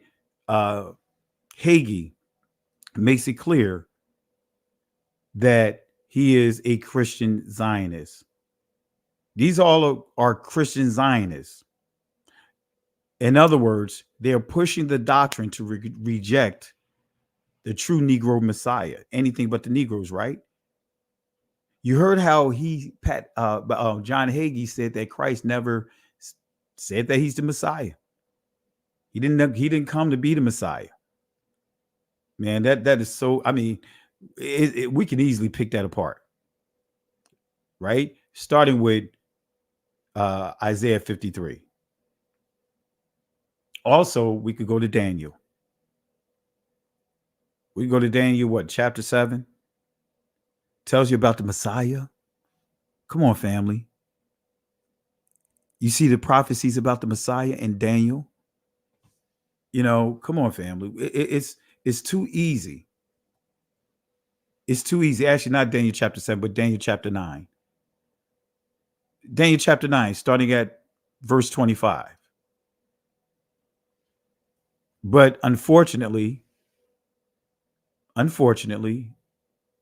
many have been groomed through the doctrines of Christian Zionists or Zionism to reject the Messiah, to reject what they call now the Old Testament. They don't deal with the Old Testament. So they're teaching a new or different Messiah, another Messiah, not a new Messiah, another Messiah. So, but let's bring this back here. Let's deal with Judaism, right? Well, who was the Messiah replaced by according to Judaism? That Israel, not this Israel, that Israel rejects the Messiah of this Israel. Let me say that again. That Israel rejects the Negro Messiah of this Israel. So that Israel reject the true Negro Messiah. They reject the Israelite or the Messiah of the Israelites of the scriptures. So what does the Talmud, right? What does the Talmud, their false Torah, say about the Negro Messiah? See, the Talmud is their Torah, family. The Talmud is their Torah. Even Netanyahu said that he was going to make the Talmud the law of the land over in that territory. Look it up. I'm not making this up. Got the receipts on that. All right. Got the clips, news clips and everything on that. I just didn't upload it and I don't have it in this presentation. And I'll say to my cousin Benay, if you want to jump on, the link is in the comment section, as well as Apostle Lewis, if you want to jump on, the link is inside the comment section. I'll drop it again, just in case you guys want to jump on as I'm progressing in this lesson. All right, let me go ahead and put the links here in the comment section. Like I said, family, we got a lot to uncover. All right, so before we continue, let me give some shout outs here. I see some super chats here and stickers. Let's give some love, show some love, family, to Lisa Jackson. Let's show some love, family, for Lisa Jackson. Walk in Truth. Also, Brother Douglas Worley. Chosen. Let's show some love for Chosen. Show some love for Shaya, and also Apostle Curtis Lewis. All right, let's show some love for him. Let's show some love for all our brothers and sisters that have contributed tonight. So again, I want to say peace and blessings to Apostle Curtis, Apostle Lewis. Thank you, sir. Shanae Yah, I want to thank you as well. Chosen, thank you again. Brother Douglas, thank you as well. Walk in Truth, thank you as well. Really appreciate you. And Lisa Jackson, thank you. And family, I'll post the information because I know some of you guys inquired about me being in Philly. I will be in Philly this upcoming Friday, Shabbat night and Shabbat during the day. I'll post the information. If you're in the Philly area, if you're in the New Jersey area, and you want to come down and be part of what we're doing, I'll be speaking up there for 2 days. Come on down. Hallelujah. All right. But thank you, family. Really appreciate the love and also the support. All right. So let's get back into it. All right. Now, did I drop the link for those guys? Let me make sure. I think so. I'm going to drop it one more time. All right. There we go. All right. So, family, what does their Torah, which is called the Talmud, what does it say about the true Messiah of the Holy Text?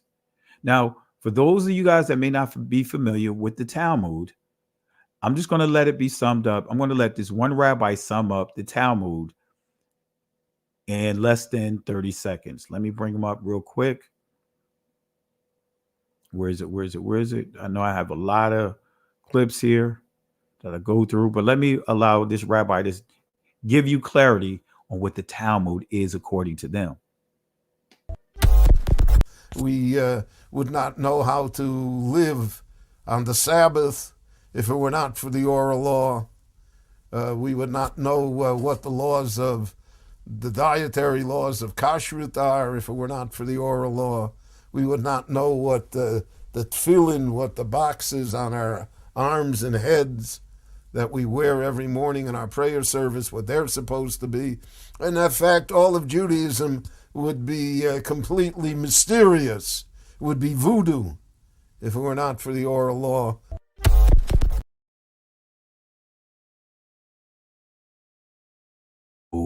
As you heard with his own voice, he said it would be voodoo. Let me say that again. He said, without the Talmud, the Torah would be voodoo. Who do they point that religion of voodoo or hoodoo to? Melanated people. Negro. That's his way of saying it'll be the Negroes. They know that Torah, they know the law and the prophet, they know the scriptures is all about the Negroes.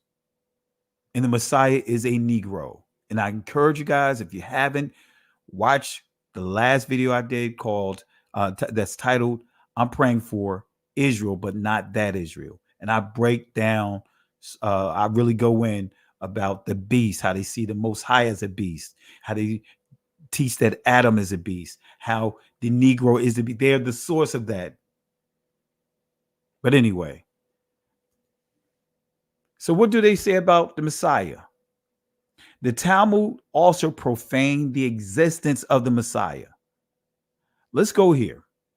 Let's see what they have to say, because, you know, yeah, we could go to the Talmud, and I've done this over the years, dealing with non-Messianics and dealing with non-Messianic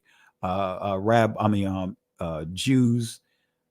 I worked with one that was he's a rabbi now, but he was being prepared to be a rabbi, become a rabbi when I was at AT&T.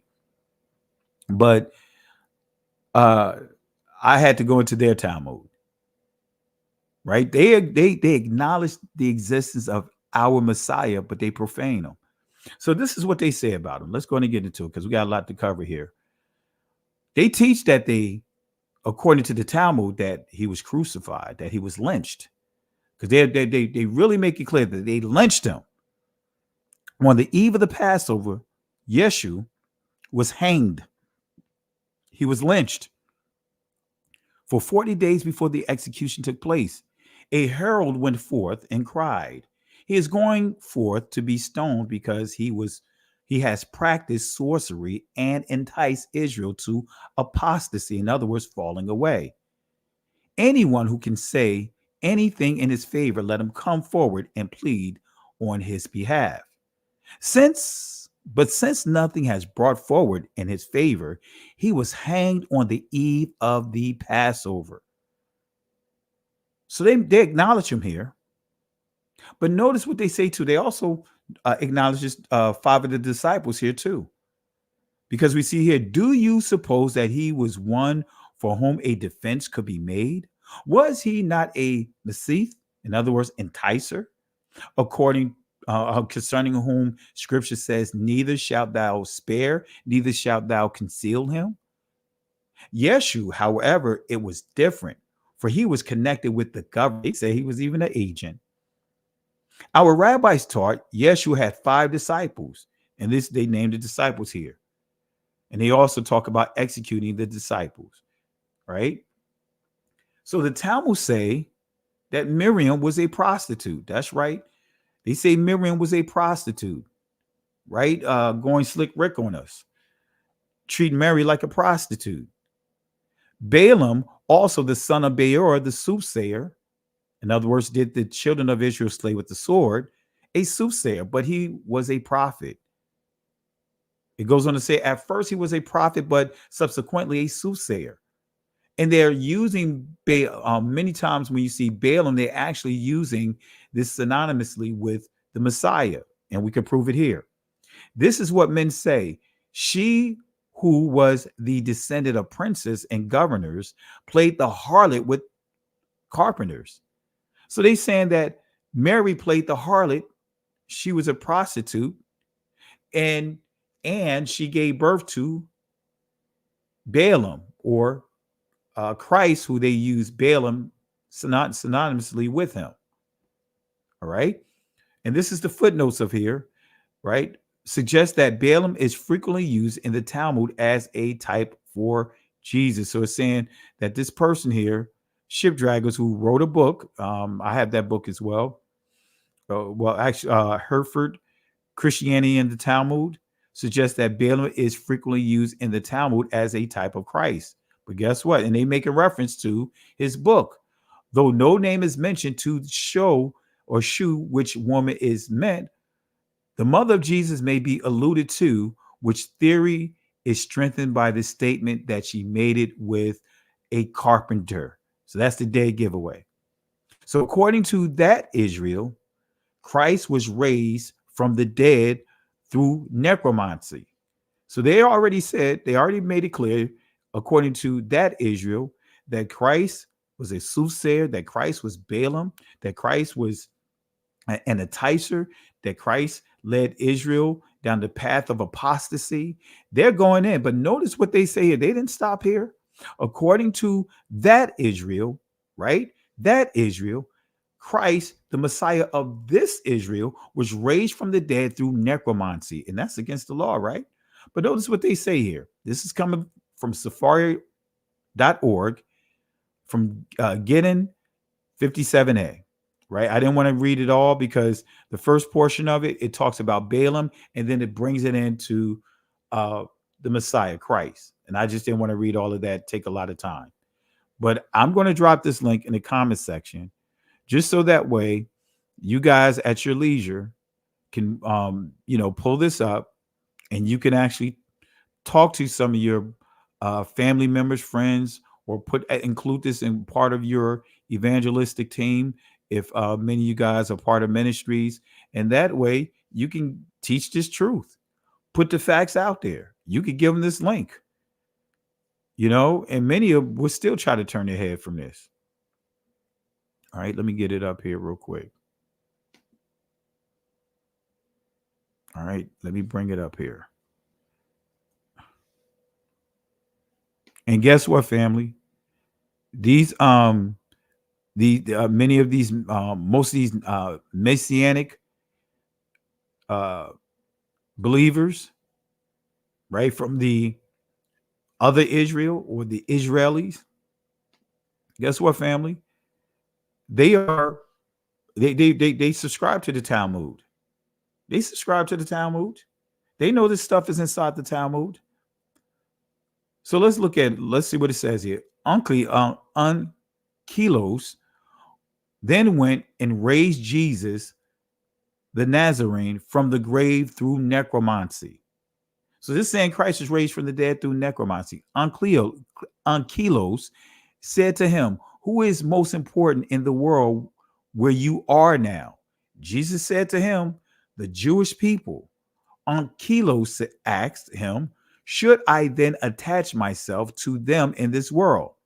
Jesus answered to him, their welfare you shall seek. Their misfortune you shall not seek.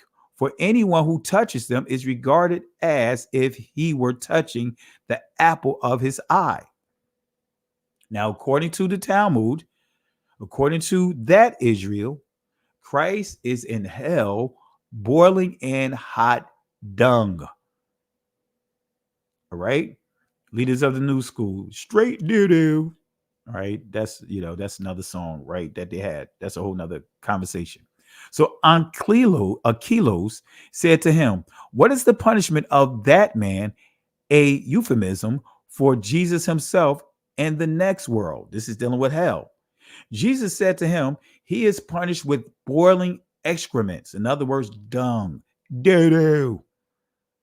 As the master said, anyone who mocks the words of the sages will be sentenced to boiling excrement. And this was his sin as he mocked the words of, did I put it all in there? I think I did. But I want to highlight to make sure you guys see this here. This is in the screen print in the community channel. The words of, I didn't put it all in here. But anyway, you get the gist of it. Let's bring it back up. Right? So in their literature, they make it clear that Christ is in hell, boiling in dung, boiling in dung, boiling in feces. Right? I'm not making this stuff up, family. That's why I'm putting these sources here. You could go to it. The link, I think I put the link in it. Make sure I put it here. Let me put it here again if I didn't. There it is. You can read the entire this in its entirety. All right. So what is the meaning of excrement? You guys already know, but I just put this up here anyway, because you always have that one person. Excrement, waste discharge from the body to sift out discharge. Excuse me. Especially from the bowels. Exclusive sense of feces. So straight doo-doo. Anyway, so that Israel's doctrine says Christ is in hell, boiling in feces, boiling in dung. So what's one of these so-called messiahs that Israel have embraced? One of the so-called messiahs that Israel embraced is Rabbi Menachem or Menachem Mendel Schneerson. So let me say it again. One of the so-called messiahs that Israel, the Israelis embrace, is a rabbi by the name of Menachem Mendel Schneerson. All right. You can find his name in an education bill titled Education Day. So this tells you how these guys have an influence over the educational system. And I have a full video, and I'm gonna take I'm gonna take some clips out of it and upload it. So it's a video of an old video dealing with the Jewish community and some leaders from our community. This video is back in the 60s and 70s about how they wanted to, they was having a discussion of saying, hey, we don't need the Jewish teachers teaching our children. They want, they were saying we need to take over our communities and teach our people. They was having a discussion on this. Look it up in New York. Because especially coming up in that area, most of the teachers were from the Jewish community. So you can find this person's name, one of their messiahs, in an education bill titled Education Day that officially implemented the so-called Noahide laws. And family, I'm going to do another teaching on dealing with these covenants. Anyone that's teaching that, hey, you know what, the covenant that was given to Noah was for all, start taking on this Noahide vow or Noahide law stance. Or, that's what Christianity has taught, that, you know what, the first covenant that was given to Noah, well, the Adamic covenant, that was for Adam, the Noahide covenant, that was for all, but then when we go beyond that, then we have the covenant that was given to Abraham, then that covenant that was given to Israel, the covenant that was made with David, the covenant, now you get into all these, man, that stuff is a bunch of garbage. It's always been one covenant that was handed down, made stable. Adam was the created stable. But when Adam died, guess what? That covenant was passed down, handed down. It went to Shem. By way of Seth, it went to Shem. By the time it got to Shem, right? We understand it went through Noah. It got to Shem. Through Shem, it was handed down through the lineage of Shem down to Abraham. And it's the same covenant because it said the covenant that was given to Abraham is for Abraham and his seeds, not a separate covenant. Anyone that's teaching covenant coming directly, multiple covenants that exist, they're teaching Zionism. That's a whole nother discussion. But notice here, this is the bill. HJ Resolution 104. Designate March 26, 1991 as Education Day. We're dealing with Bush Sr. Joint Resolution. Designate March 26, 1991 as Education Day, USA, whereas Congress recognizes the historical tradition of ethnical values and principles which are the basis of civilized society and upon our great nation was founded. Whereas these ethical values and principles have been the bedrock of society from the dawn of civilization, when they were known as the 7 Noahide laws.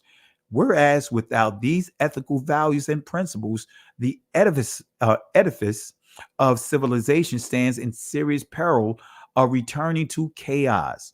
Whereas society is profoundly concerned with the recent weakening of these principles that has resulted in crisis that beleaguer and threaten the fabric of civilized society. Whereas the justified preoccupation with these crises must not let the citizens of this nation lose sight of their responsibility to transmit. This is making it clear how influential that the Jewish community, as we know them, have on this country. These historical ethical values from our distinguished past to the generations of the future, whereas the Lopez movement has fostered and promoted these ethical values and principles throughout the world, where Rabbi Menachem Mendel Schneerson, notice that they have him in this bill. This is that Messiah that I mentioned. This is the Messiah of the Lubavitch, which is part of the Jewish community, a sect of the Jewish community, says leader of the Lubavitch movement is universally respected and revered. And his 89th birthday falls on March 26, 1991.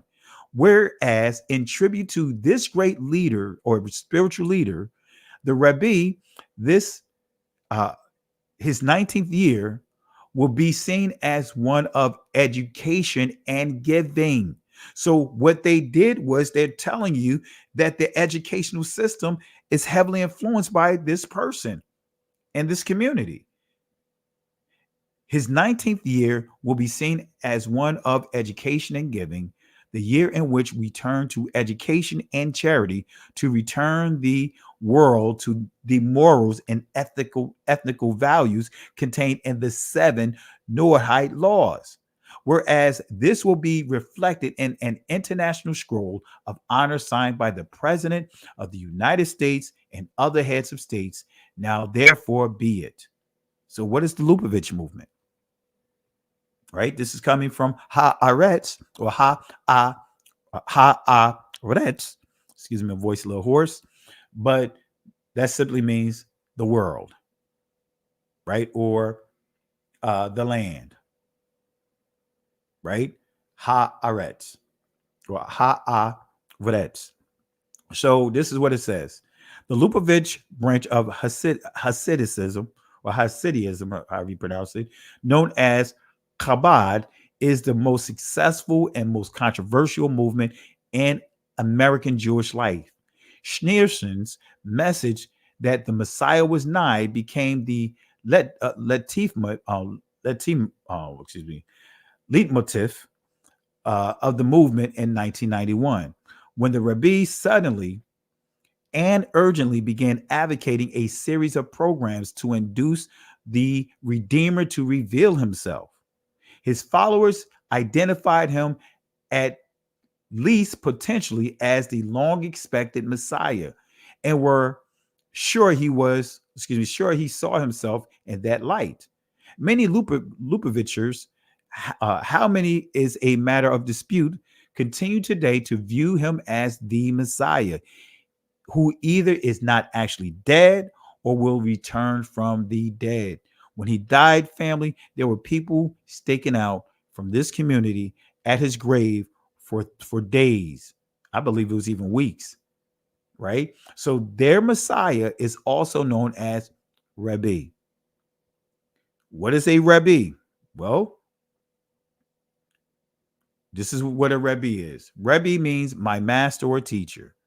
Whether you are a small child learning the alphabet or an expert scholar selling the seeds of the Talmud, you call your teacher Rebbe. There's another meaning to the title Rebbe, one especially associated with a rabbi they called Baal Shem Tov. This is important, family. The Baal Shem Tov was a teacher who not only touched your mind and heart, but could reach into your essential being and guide you to find yourself there. So who is Baal Shem Tov? Let's see who Baal Shem Tov is. It's coming from the Oxford Dictionary of the Jewish religion. Baal, that in itself should be a red flag, right? Shem Tov, Yisrael ben Eliezer, founder of Hasidism, or Hasidism, excuse me, known by the acronym Bishet, or, little is known of his life and few reliable biographical documents exist. According to legend, he was orphaned while a child and spent a great deal of his time in solitude and meditation in the woods and fields around his home in Podolia. For some years, he was assistant to a teacher and acted as sexton of the Midrash until his Galut, an important concept in Hasidism or Hasidism, signifying the relationship, signifying the revelation of one's true spiritual worth and message. He studied assiduously, acquiring wide knowledge of both the revealed law and secret lore. But concealed his knowledge, affecting his personality of a simple, unlettered Jew. But the key here, let's go to here. By virtue of his prayers and amulets, now we're dealing with charms, he achieved a reputation as a healer and comforter to those in need. Hence the appellation Baal Shem Tov, in other words, master of the good name. The charms that he prepared contain only his own and his mother's name. Wait a minute. So he's dealing with charms? That's right. The Talmud promotes incantations. Now, I didn't put that in here because I didn't want to delve too much into that. So they have a number of messiahs. They just announced less than a year ago another messiah. I didn't put all that information in here because it's just so much to deal with. All right. See what time it is. All right.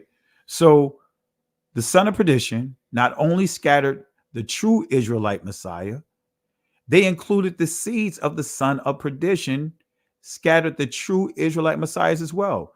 Let me see. They, including the seeds of the son of perdition, I should have put a comment here, scattered the true Israelites as well. And we know who is the seeds of the son of perdition, and we know who the son of perdition is. I covered that in the last lesson. Actually, the lesson before that, right? Gog and Magog. We know that Japheth is the son of perdition. All right? And his seeds, already proved it by acknowledging his seeds. So what is the first prophecy of the scattering of the true Israelites? What is the prophecy? Right? Israel failed to listen and obey to Yahweh, right? Yahweh had given his commandments and his promise to his people. Their first obligation was to listen and be obedient to what he commanded them to do. Israel is required to study and keep his commandments. Make sure they grasped and understood exactly what he was saying. So let's go to Leviticus chapter 26 to confirm what I just pointed out, starting at verse 13. I am Yahweh your Elohim, which brought you forth out of the land of Egypt, that ye should not be their bondmen, and I have broken the bands of your yoke and made you go upright. Verse 14, and it says, but if ye will not hearken unto me and will not do all these commandments, and if ye shall despise my statutes, or if your soul abhor my judgments, so that ye will not do all my commandments, but that ye break my covenant. Verse 16, I also will do this unto you. I will even appoint over you terror, consumption, and the burning ague that shall consume the eyes and cause sorrow of heart. And ye shall sow your seed in vain, for your enemies shall eat it. Oh my goodness, man, we got a lot to cover here. Verse 17, and I will set my face against you, and ye shall be slain before your enemies, that they hate you, shall reign over you, and ye shall flee when none pursueth you. Verse 18, And if ye will not yet, for all this hearken unto me. In other words, Shammai or Shammai, which means listen with intelligence, unto me, discern, right? Discernment. It also means obedient. Then I will punish you 7 times more for your sins. This is the 7 times worse, right? This is what Christ was dealing with. This is what Christ was teaching from. So let's see what the Hebrew dictionary definition, what it means as far as the word for scattered and what it means. So we see the word zara, right? It says to toss about, cast away. See, scattered means cast away, scatter, spread. Didn't they do that with the Hebrew Israelite Messiah? They also did this with Israel, as you read from Isaiah chapter 11. So notice what this is saying here, right? Notice what this is saying here. I know I'm covering a lot, right? So zara means to toss about, cast away, scatter, scatter away, spread. All right. Now let's go down to verse 32 of the same passage. And I encourage you guys, read this entire chapter, man. It's going to be pretty much echoing Deuteronomy chapter 28, the consequences. Verse 32, and I will bring the land into desolation, and your enemies which dwell therein shall be astonished at it. And I will scatter Zara you among the heathens. In other words, what it's really saying, the other nations. And you see the word here, Gayam, right? Gayam or Gawayam, but Gayam. And will draw out a sword after you. And your land shall be desolate, and your cities waste. Then shall the land endure her Shabbats, as long as it lieth desolate, and ye be in your enemy's land. Wait a minute, aren't we in our enemy's land? We got scattered from our land. Now we're in the enemy's land. Even then shall the land rest and enjoy her Shabbats. Right? All right, that's it. So what is described here are the atrocities and horrors of war. One of the most tragic themes that runs throughout human history is that of war, the hellish brutality of the human heart that is seen in atrocities after atrocity. All right. So rape, murder, dismemberment, torture, medical experimentation, enslavement, starvation, cannibalism, destruction, deportation. This is all the things that the Most High said what happened to Israel. This is a perpetual punishment. Monstrous atrocities are the terrifying results of war. So that means that Israel is going to be constantly going into war, as we see with their different captivities. When we dealt with the Babylonians, when we dealt with the Assyrians, when we dealt with the Greeks, the Persians, the Medes, when we dealt with the Greeks, we dealt with the Romans. Israel is constantly in a war and captivity. So this leads me to the next question here. I know I'm giving a lot of information. Got a lot of information I'm giving. What is the definition of a world war? What is the definition of a world war? I'm going somewhere with this, family. I got to bring all of this out so we can approach the scriptures from a different angle. Now, this is coming from the Merriam-Webster dictionary. It says, as you see it here in the back, this is what I'm highlighting.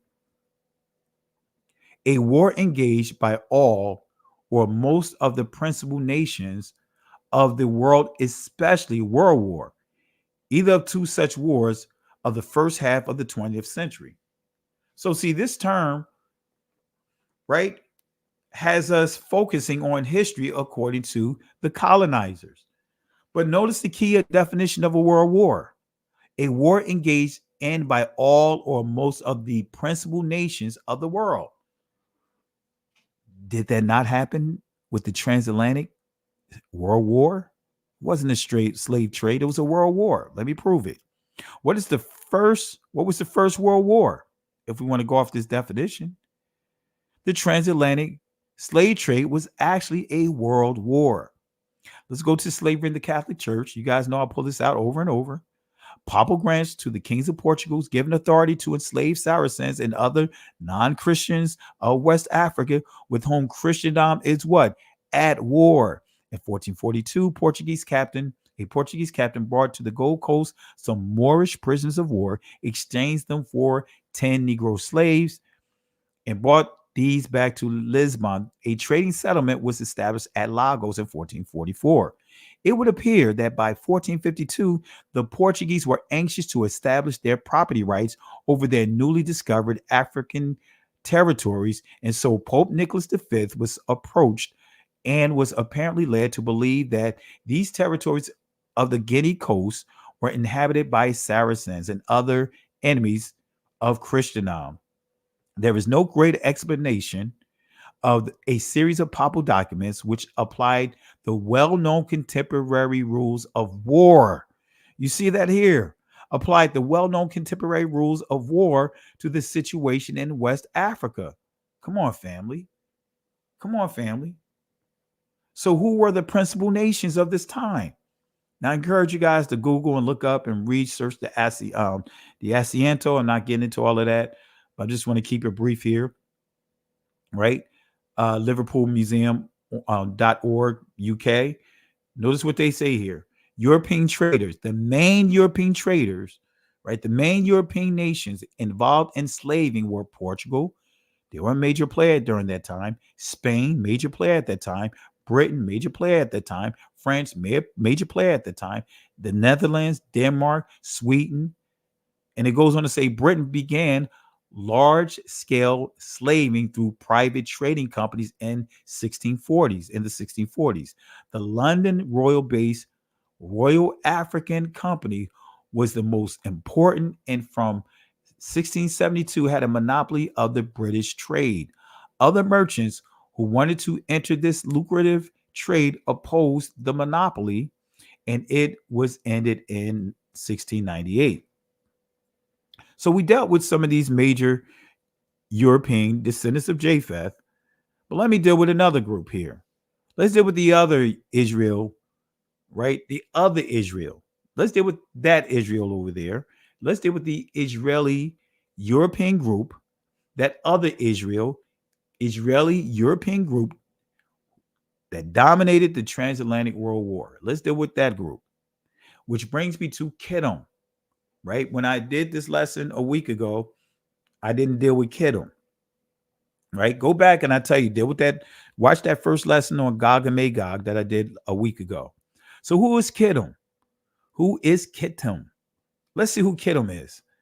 Numbers chapter 24, starting at verse 23, family gives a key prophecy. It gives a key prophecy. It gives a key prophecy. Make me want to say it in slow motion, but I'm not going to say it. It gives a key prophecy. Notice what it says here. And when he took up his parable and said, Alas, who shall live when Elohim doeth this? This is Balaam giving a series of prophecies about the Israelites in other countries and territories. But notice this here, verse 24. It says, and ships shall come from the coast of Kittim, Kath-yam, and shall afflict Assur or Ashur. That's also a descendant of Shem. And shall afflict Eber. You see, Ibar, which Eber is the father of who? The Hebrews. And he also shall perish forever. Family, make a note of this passage right here. Notice this, make a note of this prophecy right here. Make a note of this here. Right? Now, let me knock down this nonsense by sunrise, because this is the stuff that many would try to post with this thing of Africa or Africans were already, like this person were already trading enslaved among themselves. That's an absolute lie. You have what is called the Arabic slave trade, which tells you who the Arabics were doing. Now, when we deal with how the nations of Africa were dealing with each other, they would go into war, right? They had what is called indentured servitude. They were not going into cattle slavery. Indentured servitude. So when a country conquers another country, right, they absorb that country, of course, the women, the men, and they become indentured. So family, I have a video by Professor Harm, and I encourage you guys to watch that video. It's in the lecture section of this channel. You know, we're not pushing that nonsense here. We're not pushing that nonsense here.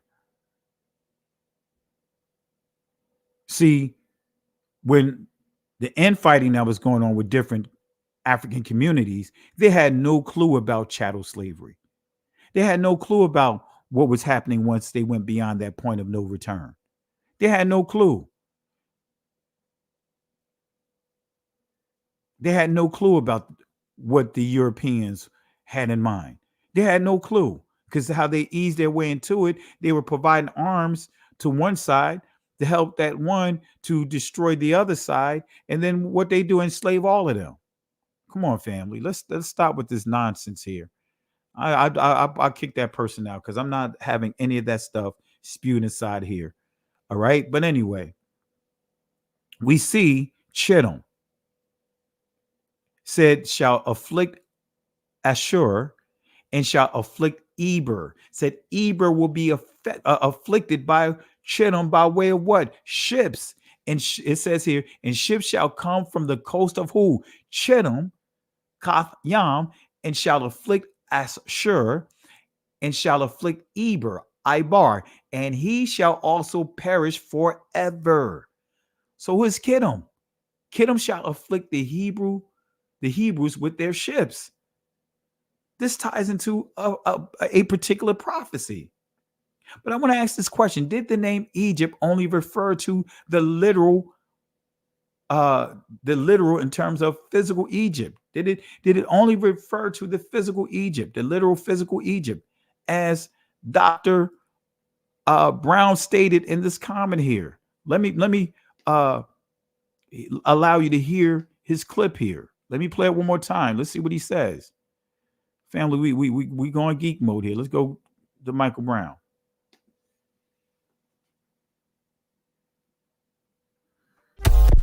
As for Deuteronomy 28:68, it did happen in history. You're correct. My ancestors, and if you're Israelite, I don't know your ancestry, but if you're actually a Jew, then our ancestors were sold into slavery, into Egypt, probably 2,000 years ago, the most recent time, but possibly even 2,700 years ago when we were exiled, the 10 northern tribes exiled from by the Assyrians. The Phoenicians may have sold us into slavery in Egypt as well. There's speculation among historians as far as that's concerned. But the fact of the matter is, I'm not the one bringing up modern history and trying to say that the Ashkenazi Jews were sold back into slavery. This is an argument I'm responding to in terms of going back into Egypt. This is an argument I'm responding to because Hebrew Israelites raise it all the time to say Egypt just means a house of bondage, which it doesn't. It occurs over 680 times. Mitzrayim, Egypt, occurs over 680 times in the Hebrew Bible, and it always refers to a physical place. Therefore, you can read throughout the Torah where it talks about you were slaves in Egypt under Pharaoh. You were slaves in Egypt under Pharaoh, and I delivered you from there. But under judgment, you'll be sold back there. Right? So don't bring that up with the African slave trade. Don't bring that up with modern America. It has nothing to do with it whatsoever. And America is not Egypt. If you try to make it that, you're misusing the word, and therefore by your own criteria. So let's unpack this, family. We want to tie all of this in together, and we're going to fully explain Kittim. Still got some information I got to expose about Kittim, but let's unpack this real quick. Right?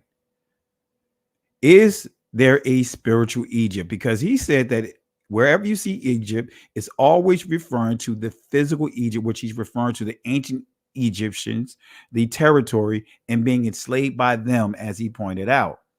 right? We're going to expose all of this. We're going to knock all of this down. Let's go to Deuteronomy 28:68. And I encourage you guys to see the lesson that I did on this. Really went into depth here. I'm not going to do all of that here because that's just too much information, but I'm just going to share a little. So when we go to Deuteronomy 28:68, it says here, and Yahweh shall bring thee into Egypt again with ships by the way wherefore I spake unto thee, thou shalt see it no more again, and there ye shall be sold unto your enemies for bondmen and bondwomen, and no man shall buy you. See, family, when you read Exodus chapter 6, verse 6, the Most High makes it clear that the Egyptians will never have power.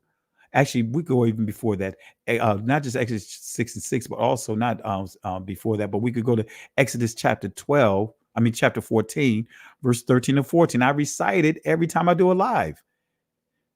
Fear ye not, stand still, see the salvation of Yahweh. These Egyptians that you see here today will never have power over you again. The Most High will fight for you, but you must hold your peace. So the Most High made it clear that the Egyptians will never have authority over Israel again. So we're talking about a spiritual Egypt, because if not, the Most High broke his promise. Come on, family. Come on, family. Come on, family. It's just that simple. It's just that simple, but I'm going to back it up with sources here. So, and Yahweh shall bring thee into Egypt again with ships, by the way whereof I spake unto thee, thou shalt see it no more again, and there ye shall be sold unto your enemies for bondmen and bondwomen, and no man shall buy you. In other words, Israel is going to voluntarily try to enter into agreements to try to circumvent this judgment. And guess what? It's not going to circumvent the judgment coming down. We even see an example of this in Isaiah chapter 30, right? When the Most High had to get on Israel because they knew that the Assyrians were coming. And so they tried to circumvent that judgment by going to Egypt and trying to enter into an agreement with Egypt because of their special forces. So here we see this prophecy is saying that the Most High is going to bring Israel into bondage, and saying here that at the end of this, it says, ye shall there, it says, and there ye shall be sold unto your enemies, plural, scattered abroad, for bondmen and bondwomen, and no man shall buy you. In other words, redeem you. And this is the NIV version of it. Yahweh will send you back in ships to Egypt on a journey. Come on, a journey. And I said you should never make again. There you will be offered yourselves for sale to your enemies as male and female slaves, but no one will buy you. So we're dealing with what? Bondage. We're dealing with spiritual Egypt, because also you go to Ezekiel, you'll see in Ezekiel when the Most High said he chopped off the arms of Pharaoh. And no matter, he said, even if Israel, and I'll paraphrase and try to put a sword in his hand, authority in his hand, he says, guess what? He'll break it again. So the Most High is making it clear the Egyptians will never have power over Israel ever again. So we're dealing with a spiritual Egypt. Look it up. I did it, like I said, I did an in-depth teaching on this. All right. The Message Bible. Yahweh will ship you back to Egypt by a road I promise you never see again. There you'll offer yourselves for sale, both men and women, as slaves to your enemies, and not a buyer to be found. But when we go back here, again, this is what many of them would try to use, this just translation of it. Right? They try to use it. When I say they, many from within the church and many of us coming against our community would try to use that version of it. But nevertheless, right? I'm not going to get into this portion of it because that's just, lengthening the lesson here. But Yahweh shall bring thee into Egypt. So the name Egypt is a Greek name. Egypt is a Greek name. The ancient Hebrew, we see Matzar or Matzar Yam. In the Israeli, Mitzrayim, right? Mitzrayim. Ancient Hebrew, Matzar or Matzar Yam. All right. So when we go to the etymological dictionary definition of Egypt, notice what it says from Greek, Egyptos.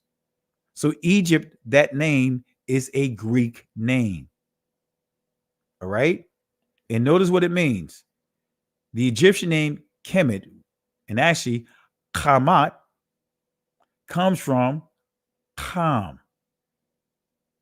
It says black country. Go figure, right? Possibly in reference to the rich delta soil. We know they're referring to the people, just like Ethiop, right? That term or phrase is a Ethiopian term meaning what? Blackface, burnt people, burnt face. So when you say Ethiopia, right, that term represents or describing the people there. Anyway, come on, fam. But we see here the Arabic Mitzir, which is derived from Mitzrayim, the name of a son of biblical Ham. So we see Mitzrayim. Egypt is a Greek term. All right. Does this name Egypt mean bondage? Well, let's answer this real quick.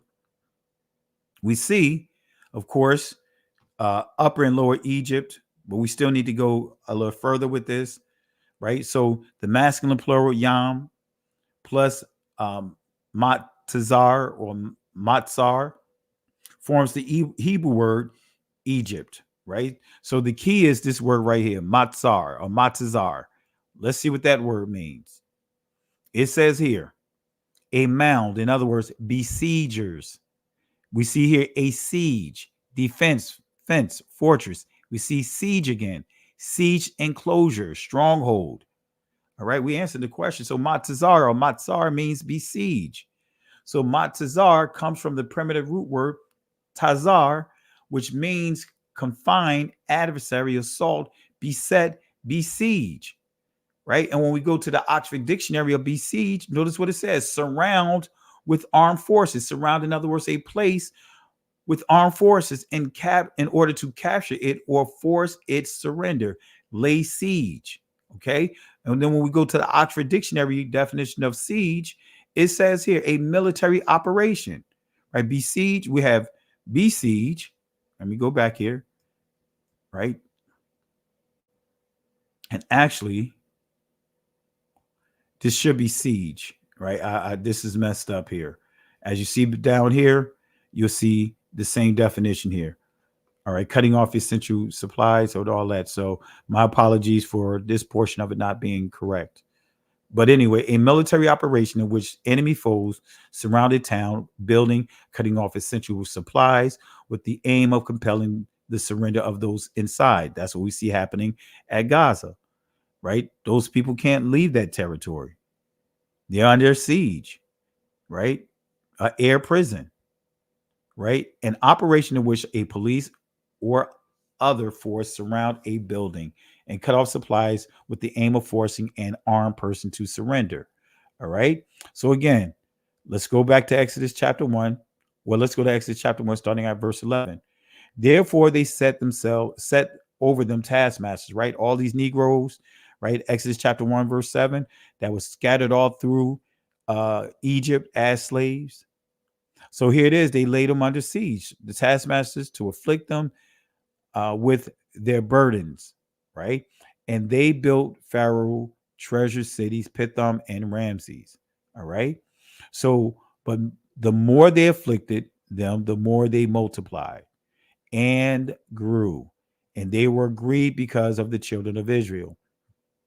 And the Egyptians made the children of Israel serve with rigor, and they made their lives bitter with hard bondage and mortar and brick and in all manner of service in the field, all their service wherein they made them serve with rigor. So the Egyptians' goal was to cut off essential supplies used by Israel with the goal of compelling them to surrender. So when we deal with this word bondage, right, because it's still connected to here, right? Legal condition of a serf or slave, right? So then we see the word bond, again, in a state of serf, unfree, from bond, and we see tenant farmer holding under a lord in return for customary service, husbandman, householder, right?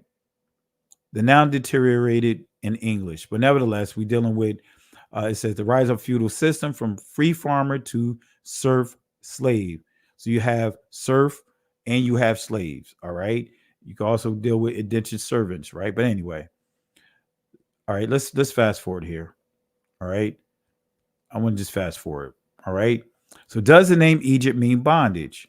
It does, because Egypt had a reputation which is connected to Israel because they had Israel bound.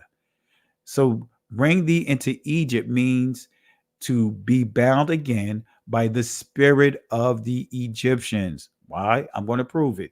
Right? Exodus chapter 14, verse 13 to 14. Just what I highlighted, the Most High made a promise. And Moses said unto the people, fear ye not, stand still, see the salvation of Yahweh, which he will show to you today. For the Egyptians whom ye have seen today, ye shall see them again no more forever. So again, the Most High will fight for you, but you will hold your peace. That's going in verse 14. Right? You shall see them again no more forever. Well, forever means forever, right? Eternity, always, awalam, right? In Israeli, olam means eternity, always, ancient, time, continuous, lasting, long time, perpetual, right? This is a perpetual thing here. So this means that Israel, the Egyptians will never have power over Israel again. Even though Israel made a number of attempts to go to Egypt and give them power, which the Most High ended up casting who? The Egyptians, scattered them among that territory for 40 years. They had to deal with a 40-year scattering. All right. So the Egyptians, Matazar Yam, as a nation had their authority over Israel removed. Let me say that again. The Egyptians, Matazar Yam or Mitzrayim, as a nation had their authority over Israel removed. So the Egyptians, right? The nations was not blotted out. So the Egyptian, that nation was not blotted out, but their control and authority over Israel was removed forever. So what is spiritual Egypt? We still got to answer that question. Well, we go to Revelation chapter 11, verse 8. We see a spiritual Egypt here. And their dead bodies shall lie in the street of the great city, which spiritually is called Sodom and Egypt. Wait a minute. Where Dr. Brown at? Where Dr. Brown at? How come we're not seeing this being challenged? Revelation chapter 11, verse 8 mentions a spiritual Egypt. So yes, the United States is a spiritual Egypt. Guess what? Everywhere Israel is scattered to the four corners of this earth, was enslaved into a spiritual Egypt. Do we not see our brothers and sisters being murdered and bodies laying down in the streets by the local authorities, by the law enforcement rather? Come on, family. Come on, family. I know we up late tonight, right? We'll go a little longer. I may have to break this up here. All right. So we just identified spiritual Egypt, but I do want to get to a key point here. So what is the backbone of the Egyptian army Yah destroyed? Guess what? It was their chariots and horsemen. Though the Egyptians were defeated, yet Israel continued to give life to the Egyptians' defeated spirit. So Deuteronomy 28:68 is a prophecy that serves as a reminder that there is no salvation, no redemption in the system of man. So who is Kittim? And we're going to close out with this final thought. Let's go to Genesis chapter 10, verse 3, starting at verse 3. And the sons of Gomer, Ashkenaz, Riphath, Togarmah, the sons of Javan, Elisha, Tarshish, Kittim, Dodanim. So we see that Gomer, all of these are sons and descendants of Japheth. And I encourage you guys, go to the lesson I did last week or go to We Woke Now Extended as I deal with these names here at our Shabbat earlier today. So in the sons of Gomer, Ashkenaz, Riphath, Togarmah, and the sons of Javan, Elisha, Tarshish, Kittim, Dodanim. All right, Dodanim, excuse me. But I want to deal with Kittim, right? Kath Yam. Let's see what Kath Yam means. Let's go to the Hebrew dictionary definition, right? It says here, denoting Cyprus. We see here an islander in general. An example, the Greeks or the Romans. So we know that this is used for the Romans, but it's also what? The Greeks. But we see here, according to the scriptures, the Romans came by way of the Greeks because Javan is the Greeks. So that's why it says here Greeks or Romans. But notice what it says, on the shores opposite of Palestine. Wait a minute. Numbers 24:24. We saw that Kittim was going to use slave ships to inflict the Hebrews, Ibar, the descendants of Eber. Oh man, here it is. An islander in general, an example, the Greeks or Romans. Right? And it says here on the shores opposite of Palestine. So you see Kittim and you see Kittim. So they're synonymous. So when we go to the Eastern Bible Dictionary of Kittim or Chittim, because I had to go to Chittim, right? Because under Kittim, it points you to Chittim. It says the name of a branch of the descendants of Javan, the son of Japheth, being foretold in Numbers 24:24. That ships shall come from the coast of Chittim and afflict Eber. Did not the ships come from the coast? Did not the ships come from the coast, from the descendants of Chittim, the Romans, the Greeks? Did it not come from the descendants of Japheth to enslave the Israelites? Did it not come here? We have the information. We have nuggets all around us, fam. Did it not come from these people? And it says that ships shall come from the coast of Chittim to afflict who? Eber. Eber is who? The descendants of Israel. The descendants of is who they're referring to, the Israelites. Eber, the Israelites, the Hebrew Israelites. The Hebrews are, Eber is the father of the Hebrews. So Daniel prophesied that the ships, because we see here also talks about Daniel, that the ships of Chittim would come against the king of the north, right? It probably denotes Cyprus. The ancient capital was called Kittim by the Greeks. And we see some additional references to them. So the Greeks, the descendants of the sons of perdition, the Greeks, the Romans stole the heritage of other nations. And guess what? They hijacked the Israelites. I'm not going to read this here, family. This is the Jewish wars. You know, this is covering, this is the source that's covering and giving clarity of how the Greeks had a history of hijacking other people, ancient history, and making it their own. So that's why it says it's the Greeks who became the authors of such mutations. For when and after ages they grew potent, they claimed to themselves the glory of antiquities, giving names to the nations that sounded well in Greek, that they might be better understood among themselves, right? And setting agreeable forms of government over them as if they were a people derived from them. So remember this book right here, family. We get ready to get into some stuff that we're going to close out. We're going to close out with a bang with this lesson here, giving you a lot to go back and unpack. Jews and Judaism in the United States, a documentary history, Rabbi Mark Lee Raphael, 1983. This is a Jewish rabbi, right? A Jewish rabbi. This is not my words. This is his words. Notice what he says. Jews took an active part in the Dutch colonial slave trade. Indeed, by the bylaws of the recipe of Mauritius congregations included imposta. In other words, a Jewish tax of 5 soldos for each Negro slave a Brazilian Jew purchased from the West Indies Company, right? Slave auctions were postponed if they fell on Jewish holidays. In Curacao, I think I said it right, in Curacao, right? In the 17th century, as well as in the British colonies of Barbados and Jamaica in the 18th century, Jewish merchants played a major role in the slave trade. In fact, in all of the notice what it says. I don't want to just brush over that. Let me read that part again.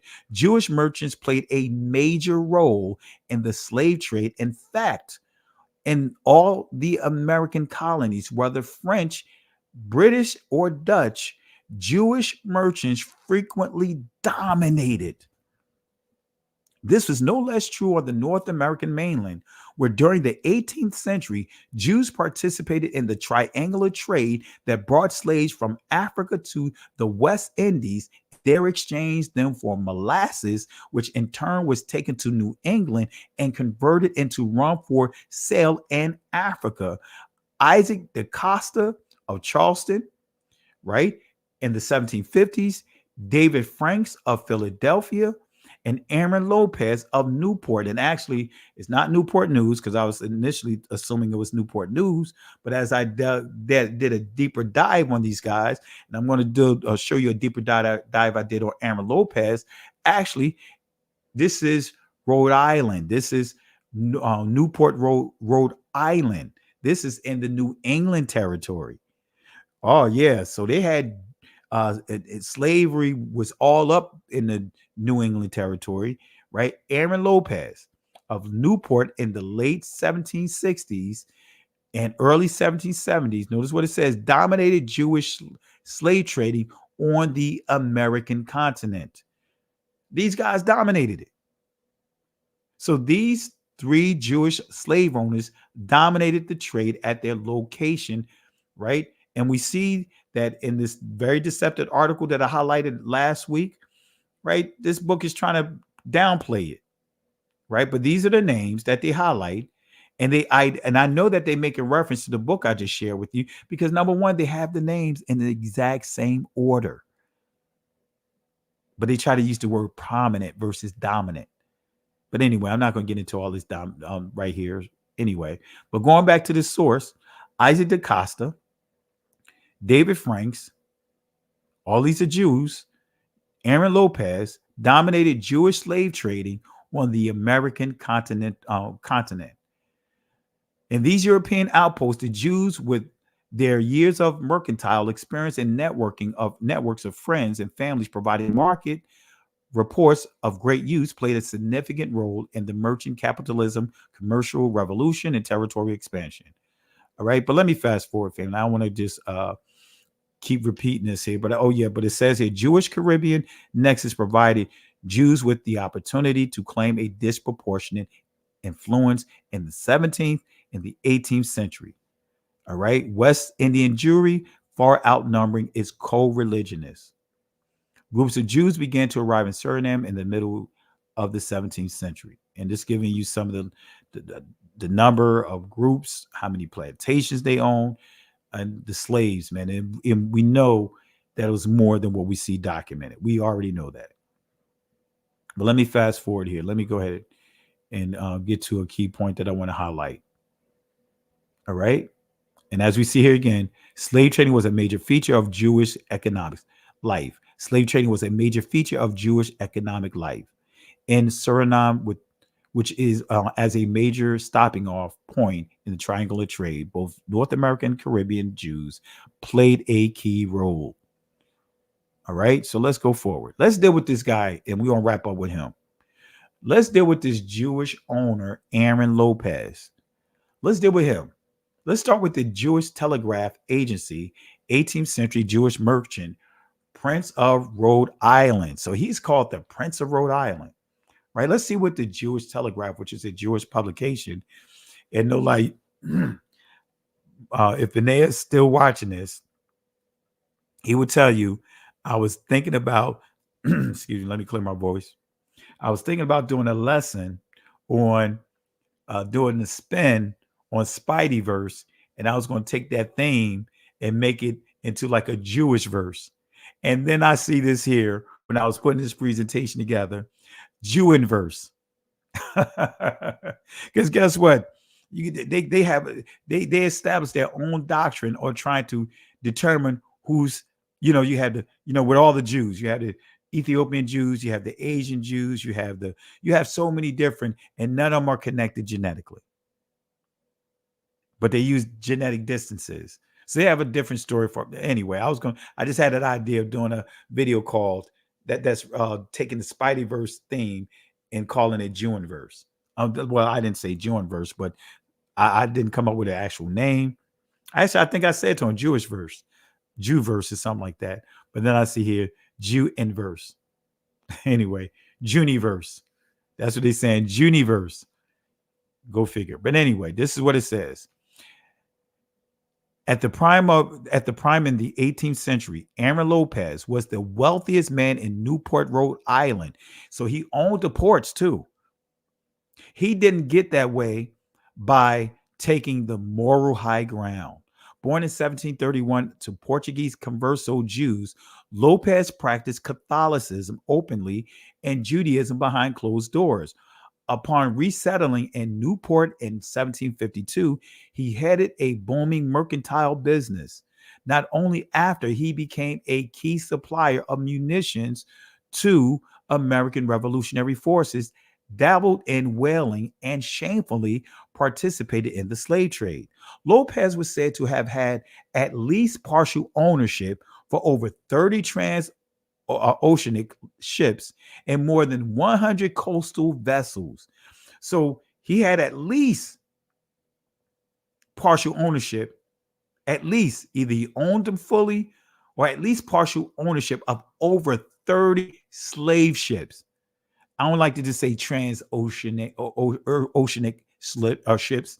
We're dealing with slave ships. We're dealing with floating cages. We're dealing with floating prisons. And I'm saying that for a reason, aka this person here that I'm gonna play this clip for real quick. I'm saying it aka for this person that decided to become a Zionist, to insult his own people, to become the barking pit bull, so to speak, the pit bull for that community. Y'all know who I'm gonna play. Let me play it real quick.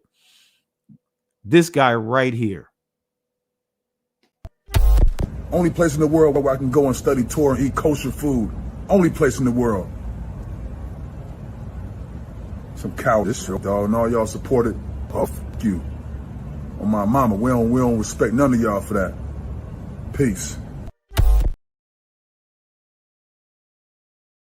Supposed to be so Torah influenced, cursing and everything. That guy, the guy that said this about being so insulted, so being disgusted by, and I have to use the term by Donald Trump, fake news, because the 40 decapitated babies was a lie. The babies being held in cages was a lie. Wrong. Fake news. Wrong again. That was just fake news. Now let's see what he says here. I woke up, man, this morning with some disturbing news out of Israel. That Hamas kidnapping children, putting them in cages, killing women, killing the elderly. That's some cowards. That's cowardly. And for all y'all Black Lives Matter who ain't...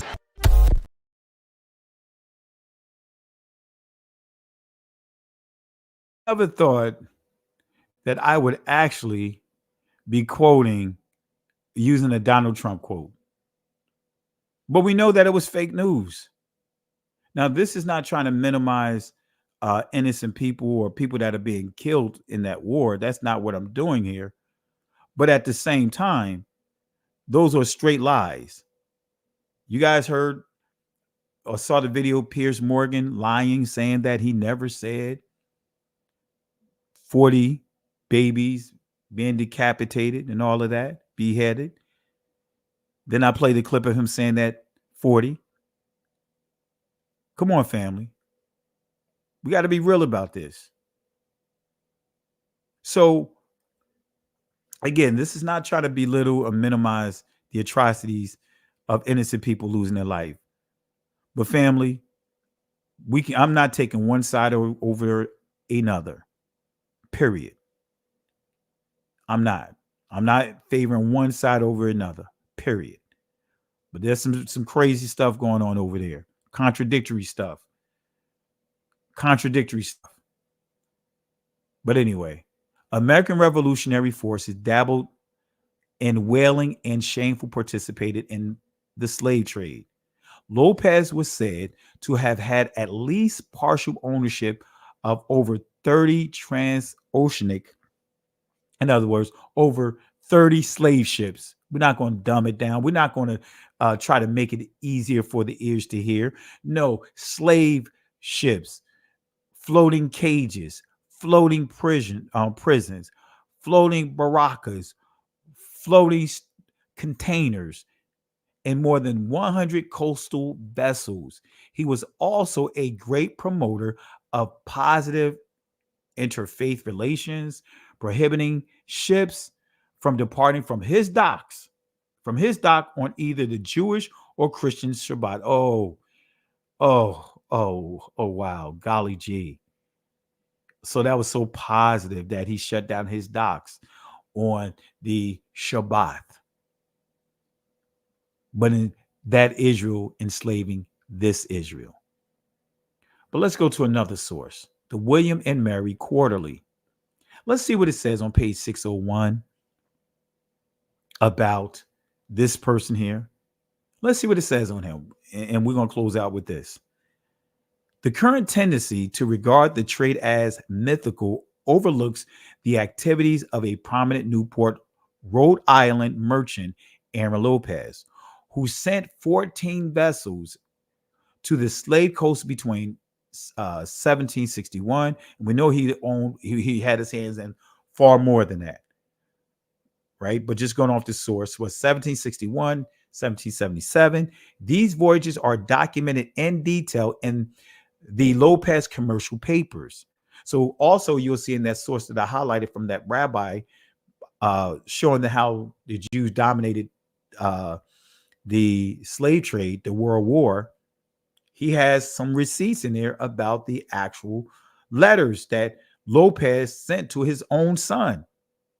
They enabled us to begin a more accurate appraisal of the extent and significance of New England's participation in the slave trade. And see, they don't teach you this in school. You haven't learned this in school, that New England, that whole area participated in the slave trade, that these Ivy League schools like Harvard and all those schools, they built their universities off of owning our people. No, and I want to answer this question. No, he wasn't one of us. See, that's one of the deceptions when we deal with the word Sephardic, right? Sephardic doesn't necessarily equate to dark melanated people, because remember, you had Spanish people that also enslaved our people. Christopher Columbus was Spanish, right? Many of the people that was coming here, they were from Spain. They were sent from Spain. When you study a guy by the name of James Adair, he wasn't one of us. He wasn't a Negro. So when we deal with that term Sephardic, right, it supposedly be interchangeable with Spanish. And we know that everyone in Spain did not look like Negroes. So I want to make sure that we understand that. Okay, Aaron Lopez was not one. He was not a Negro. Yes, he was a Sephardic Jew, but he was not a Negro. Sephardi, that is a political term. So that's why I want to make sure we understand that when we see Aaron Lopez, right? Come on now, if he was a Negro, that would be made clear. Let me see something here.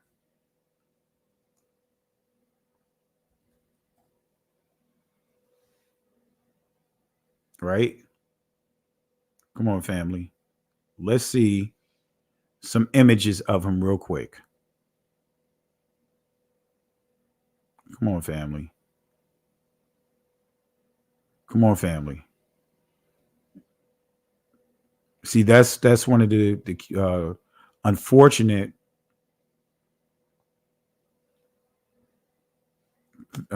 deception that we see here. And I'm going to copy this into this presentation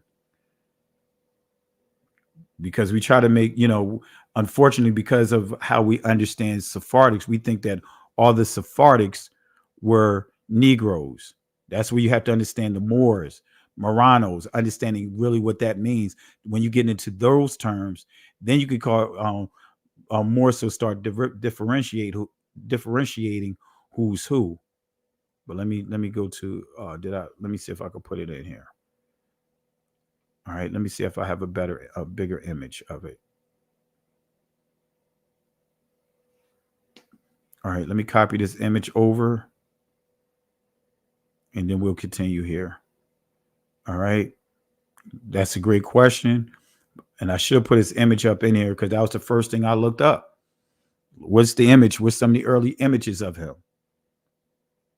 So, no, the Sephardic, when we think of Sephardic Jews, please don't automatically assume that they were dark melanated people. Not all of them were. We know that they're dark melanated Sephardic that was referred to as Moranos, but he was not a Morano. Let me see here. Let me go to this. So that's why I just don't gravitate to a lot of these terms. Let me pull up here. I'm trying to put this here so where we are. All right, I'm going to pull up his picture right now since we're dealing with him. All right, I'm going to copy this picture over real quick.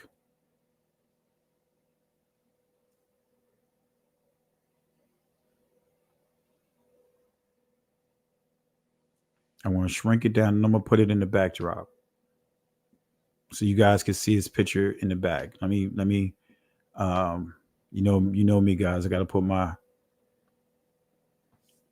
flavor to it. I got to put a little stuff here.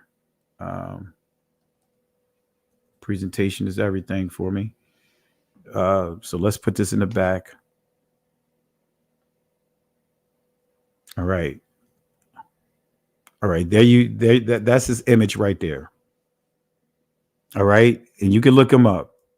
No, he was not a Negro, right?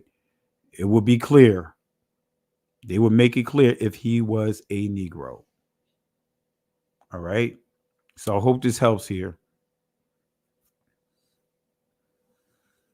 All right. Absolutely. Bithia, we know that when we start getting into this is where we have to understand the term Middle Ages. Middle Ages was broken into two parts. You have the Middle Ages. You have the Dark Ages is what they call the first half of that, where the Moors ran Spain. Then you have what they call afterwards, which the Middle Ages proper, which is supposed to be starting at the 11th century. All right. So this guy was not a Negro. So that's why I want to make it clear that not everyone that was in Spain was an Israelite. Not everyone that was practicing Torah over there was an Israelite, a blood descendant of the ancient people.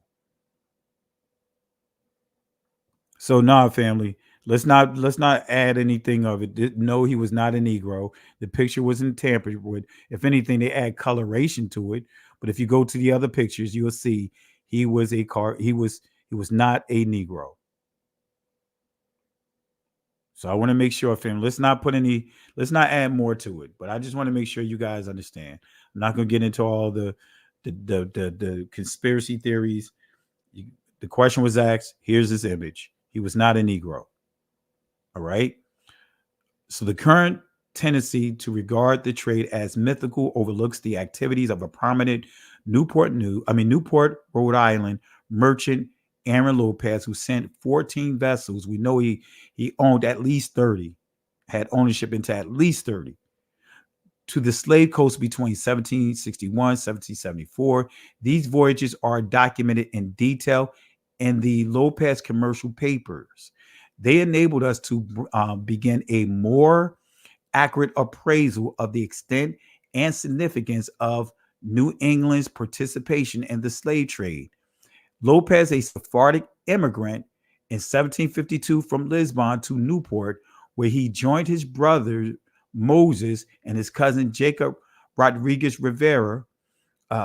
There he set up shop as a candle maker. So Aaron Lopez not only owned slaves and slave ships, he owned at least one slave port, right?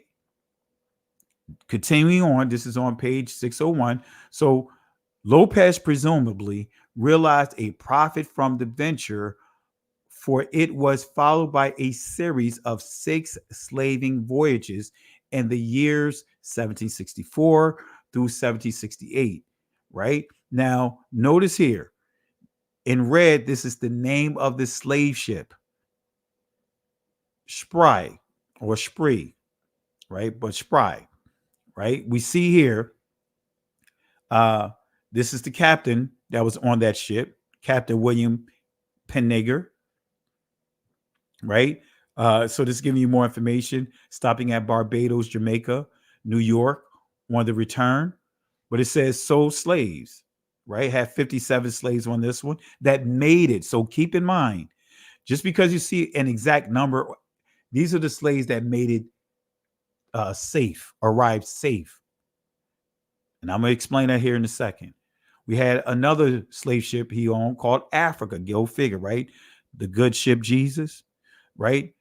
Africa sold 45 slaves at Kingston. Betsy sold 40 slaves at Kingston. Make me not even want to refer to my car as Betsy anymore, right?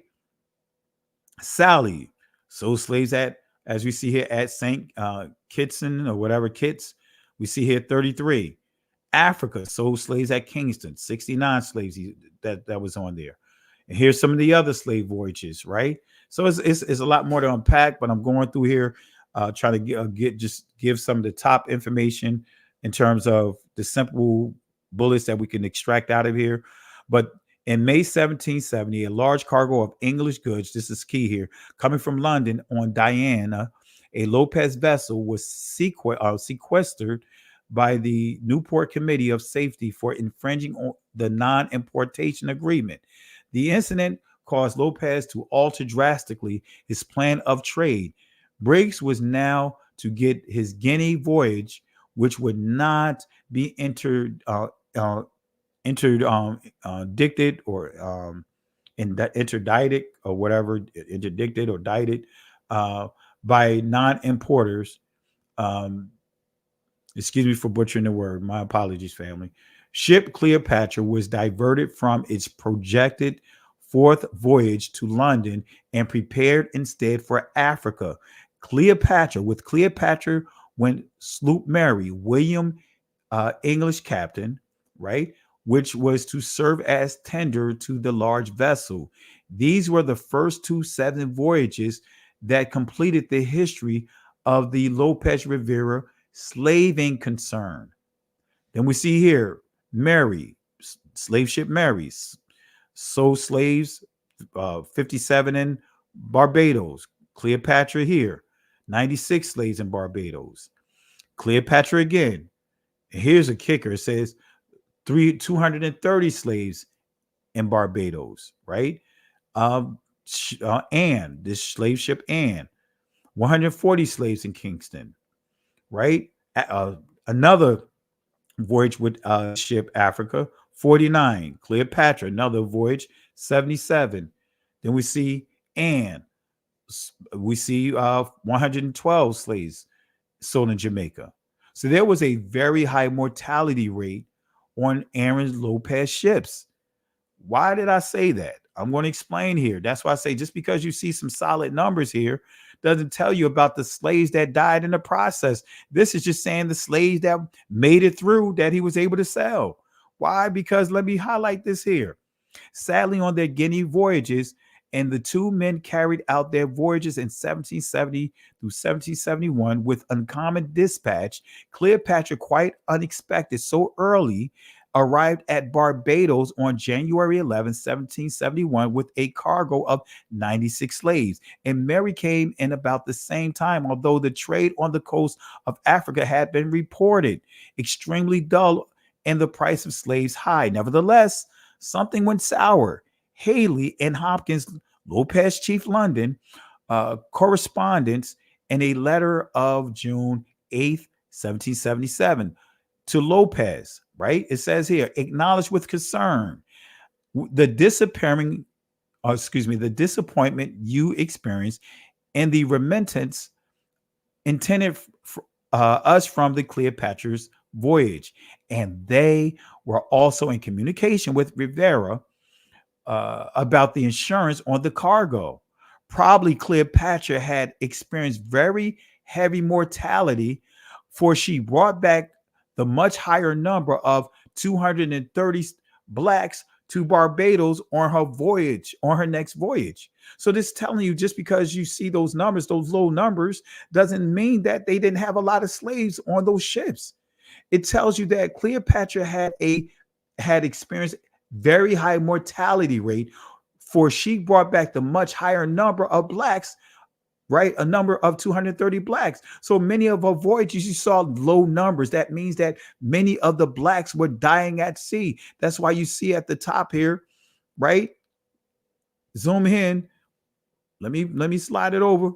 One of the voyages here, you see 96 slaves, right? So that means that what this is saying here, because of this low number, that means that the mortality rate was high. When you see these low numbers, that means that the slaves didn't make it. Many of them, as you already know, I'm going to share here some of the atrocities that was going on those ships. Why was the mortality rate very high on these ships? It's because of white cannibalism. Let me say that again. It's because of white cannibalism. White cannibalism. We about to wrap this up, family. I know I'm going in. White cannibalism. White cannibalism. White cannibalism. Right? Let me point this out. Right? This is one of the sources you can pull up here. Right? The ULC. Right? You can pull this up here. But nevertheless, white cannibalism and the slave trade. The curious case of the schooner Arrogante. That's a slave ship. Right? But it says here the Portuguese ship Arrogante was captured in late November 1837 by the HMS Snake off the coast of Cape San Antonio in Cuba. At the time of her capture, the Arrogante had more than 330 Africans on board who had all been embarked at Galenas. Excuse me if I butcher it. All of them were liberated soon after the vessel reached Montego Bay, Jamaica, where soon after their arrival, a chilling mystery surrounded the alleged practices carried out, excuse me, family, by her captain and crew, were also brought to the attention of the local authorities. Shortly after landing, the captain and crew were accused of killing an African man, cooking his flesh, and serving it to the rest of the slaves on board. Additionally, they were also accused of eating the heart and liver of the murderous man. The murdered man. So these people, this staff, the captain and his men, his staff, they is telling you here, cooked Negroes. I encourage you guys to read the book, The Delectable Negro. And it deals with a lot of this here. So on board of these ships, they said they were eating the heart and liver. That is satanic rituals, just that in itself. If you study bloodletting, if you study human sacrifices, the heart and the liver, that's like taking on the person's life force, so to speak, powers of a murdered man. And they fed them to the slaves as well. But I want to turn to your attention to something that happened here, which it was common for them to eat slaves that they lynched. I'm going to turn your attention here. Then we wrap up with some final words here. Kissimmee Valley. This is coming from a publication here in the States. Kissimmee Valley Gazette down in Florida, April 28th, 1899. Sam Holt burned at stake. Right? Notice what it says here. In another article that highlights the same thing, Springfield, Massachusetts, weekly publication, April 28, 1899, Negro burned alive in Florida. Notice what it says. Before the torch was applied to the pyre, the Negro was deprived of his ears, fingers, and genital parts of his body. He pleaded pitifully for his life while the mutilation was going on, but stood the ordeal of fire with surprising fortitude. Before the body was cool, it was cut into pieces. The bones were crushed into small bits, and even the tree upon which the wretch met his fate was torn up and disposed as souvenirs. The Negro's heart was cut into several pieces, as was also the liver. They was performing satanic rituals on our ancestors on those slave ships, as well as during these lynching processes, these things that they was going through, that they was putting our people through. Those unable to obtain the ghastly relics direct paid their more fortunate possessors extravagant sums for them. Small pieces of bone went for 25 cents, and a bit of the liver crisply cooked sold for 10 cents. They were eating the liver, family. As soon as the Negro was seen to be dead, there was a tremendous struggle among the crowd, which had witnessed his tragic end, to secure the souvenirs. A rush was made for the stake, and those near the body were forced against it and had to fight for their freedom. Knives were quickly produced as soon as the body was dismembered.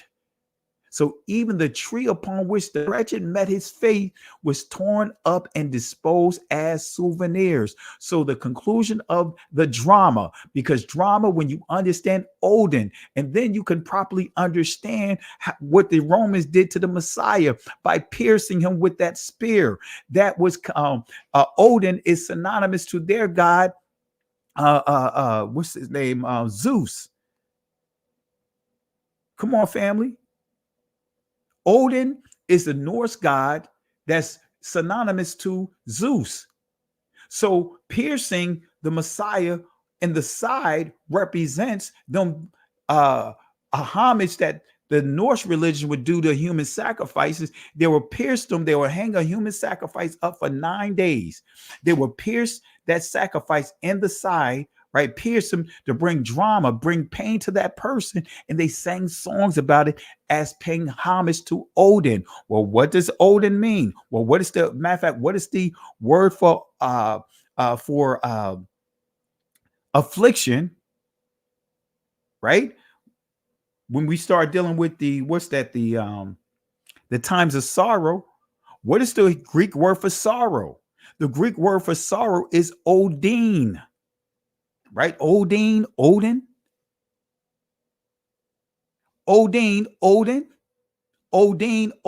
is the Greek word for sorrow. The times of sorrow, the times of what? Odin. Come on, family. It's a lot deeper than what we've been taught.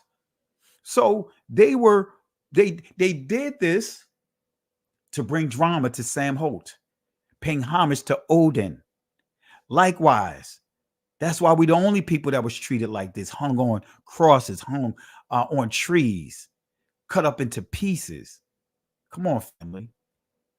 So Deuteronomy 28, verse 52 and 53 talks about cannibalism that we have to endure. Verse 52, and he besieged thee in all thy gates until thy high and fenced walls come down, wherein thou trustest throughout all thy land, and he that besieged thee in all thy gates throughout all thy land, which Yahweh thy Elohim hath given thee, and thou shalt eat the fruits. Notice what it says, and thou shalt eat the fruits of thy own body, the flesh of thy sons and of thy daughters, which Yahweh Yahweh thy Elohim has given thee in the siege and in the straightness wherein thy enemy shall distress thee. So even in the consequences, this perpetual consequence that Israel going to be what? Forced into cannibalism. Come on, family. Come on, family. Now, let me give you a image here. Let me see here. That's the last one right here, because I know this will go longer than that. But let me copy an image over here real quick. Let me copy an image over here real quick. And for some of you guys that are new to the channel and may not understand or may not know all what I am bringing out here, let me, in the words of Fire Marshal Bill, let me tell you something. Let me show you something. Yeah, I know Fire Marshal Bill from Living Color. Some of you old school heads here, some of you old school heads don't act brand new. Y'all know Fire Marshal Bill.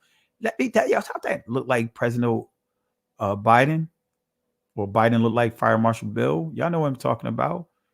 Let me pull this up real quick because I want y'all to get a visual.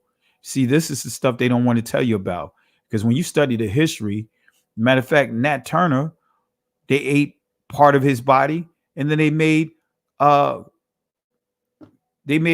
grease for wheels out of it, the remains of his body. Let me see here. All right, bear with me 1 second, family.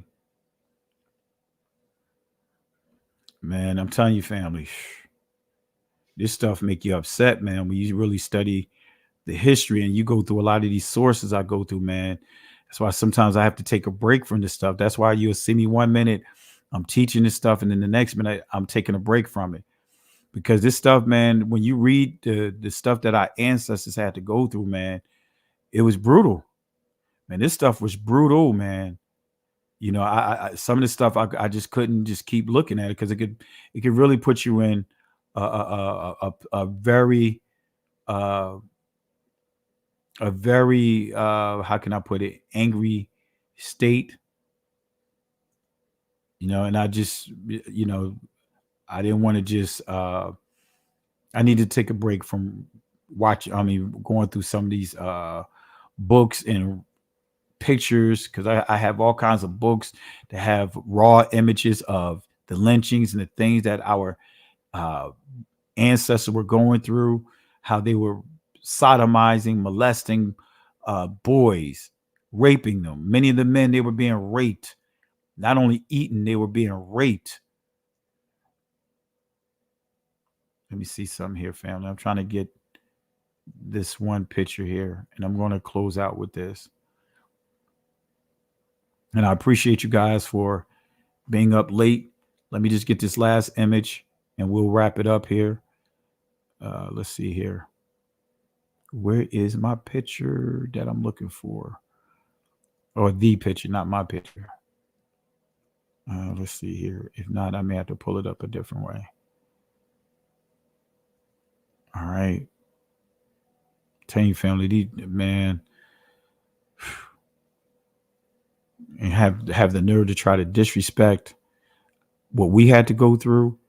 If we said some of the things that they said, man, they'd be labeling all kinds of names, trying to tell us what not to do with our history, with the scriptures. How dare this person tell us, oh, you better not connect it, or you can't connect it to whatever. Man, get out of here. The gall of even going there, but the key is no one's holding them accountable. So they quick to hold people accountable when you share the truth. Just for sharing the truth, family. Let me see. I found the image. Let me copy this image over real quick. All right. Let me see here. I want to copy this image over real quick for you guys. And I mean, this is a small image, but let me copy this over. And then we'll wrap up.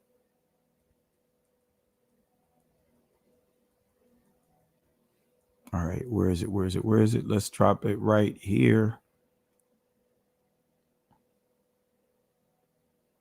All right. I'm going to drop it right here over this slide right here. I know it's a small, slide. All right. All right. I'm going to move this over because I want you guys to see the fullness of this. And I'm going to share this with you guys right now. You guys know me. I'm always mixing it up with my presentations. Let me put this slide up. Now, I want y'all to pay attention to this. See, this is the history they want to make you dumb us down to, right? When we're dealing with history. All right. So let me go back to this slide here. Let's go back here. All right. You see that? See that picture there? Bounty, 200 or $2, whether it's 200 or $2, can tell if there's a decimal here or not. 200 or $2 for a dozen, $2 a dozen for niggas ears. Let me zoom this in so that way you guys can see this. All right. If it's making you upset, rightfully so. I want it to make you upset. I want it to make you upset. It should make you feel some kind of way. So as you see here, as you see on your screen, it says bounty. I believe it says it's $2 for a dozen of Strong's G 3526. Niger. Niger.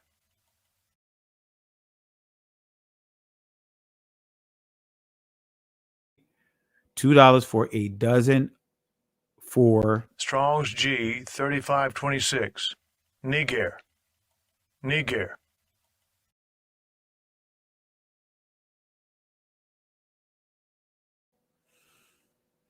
So let me pull this out. All right, family. So there you have it, family. There you have it. There you have it. I know we covered a lot of information. I appreciate you guys for tuning in tonight. I know this was another lengthy one, but I encourage you guys. Who is the person? All right, who somebody put here? We woke now. You need to block this guy. Who's the guy?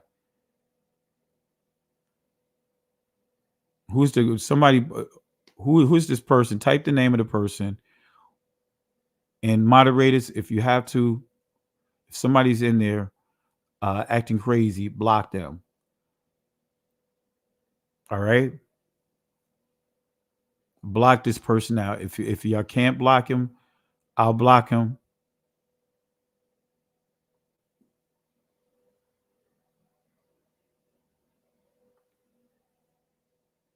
Hand Bolo.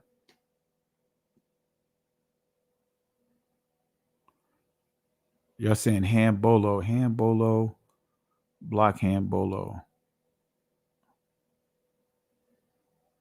All right.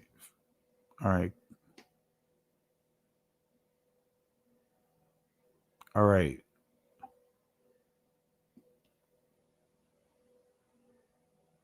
Let me see what he's saying here first.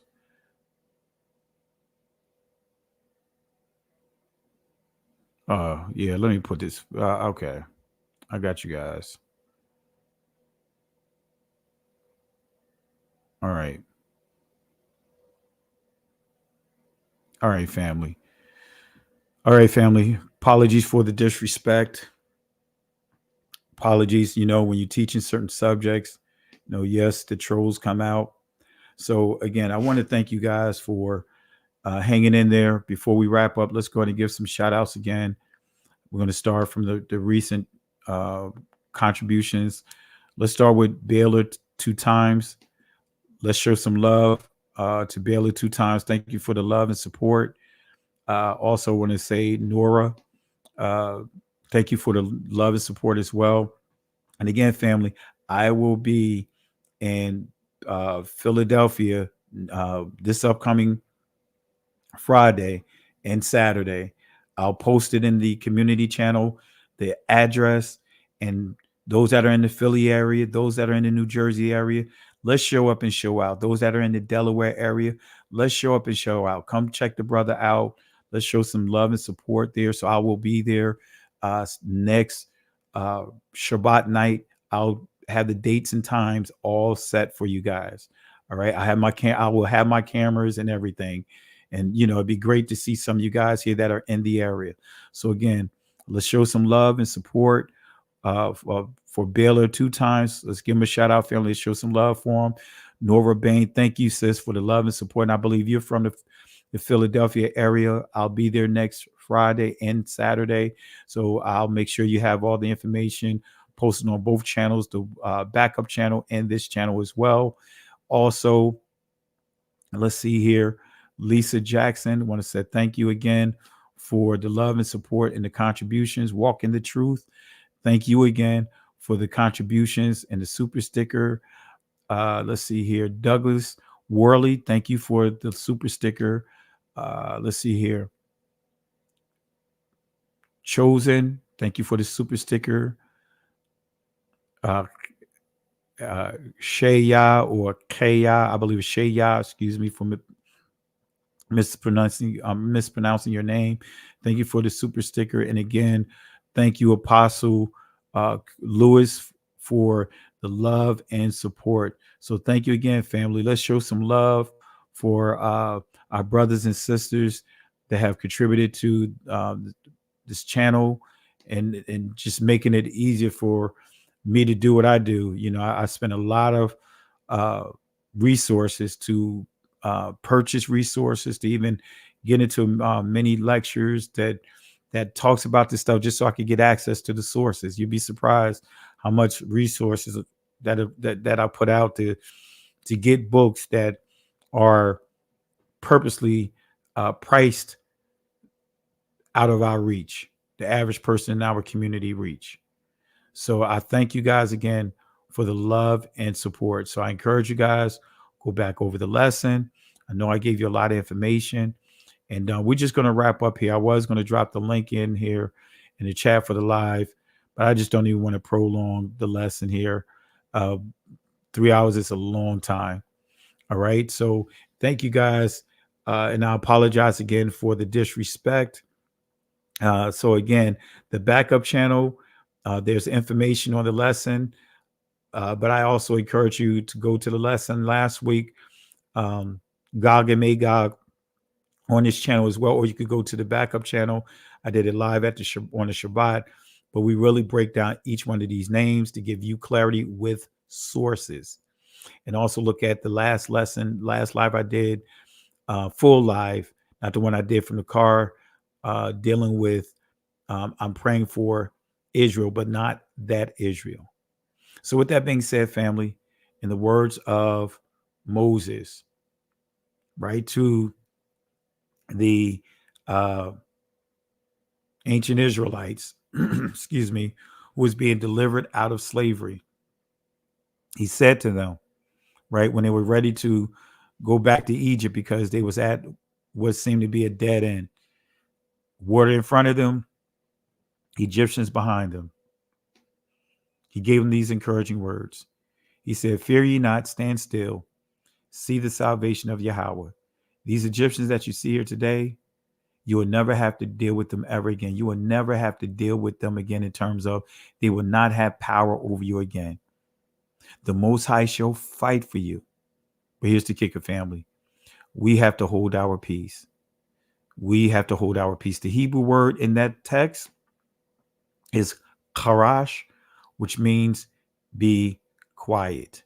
Can't go back. Can't stay here. Keep moving forward. Shalom. Listen, Genesis chapter 11, verse 10 explains the genealogy of Shem. Shem was a black man in Africa. If you repeat this back, Genesis 14, verse 13, Abraham steps on the scene. Being a descendant of Shem, which is a fact, means Abraham too was black. Abraham, born in the city of a black man, called Nimrod, grandson of Ham. Ham had 4 sons. One was named Canaan. Here, let me do some explaining. Abraham, Isaac was Jacob had 12 sons, for real, and these were the children of Israel. According to Genesis chapter 10, these were the children of Israel, according to Genesis chapter 10.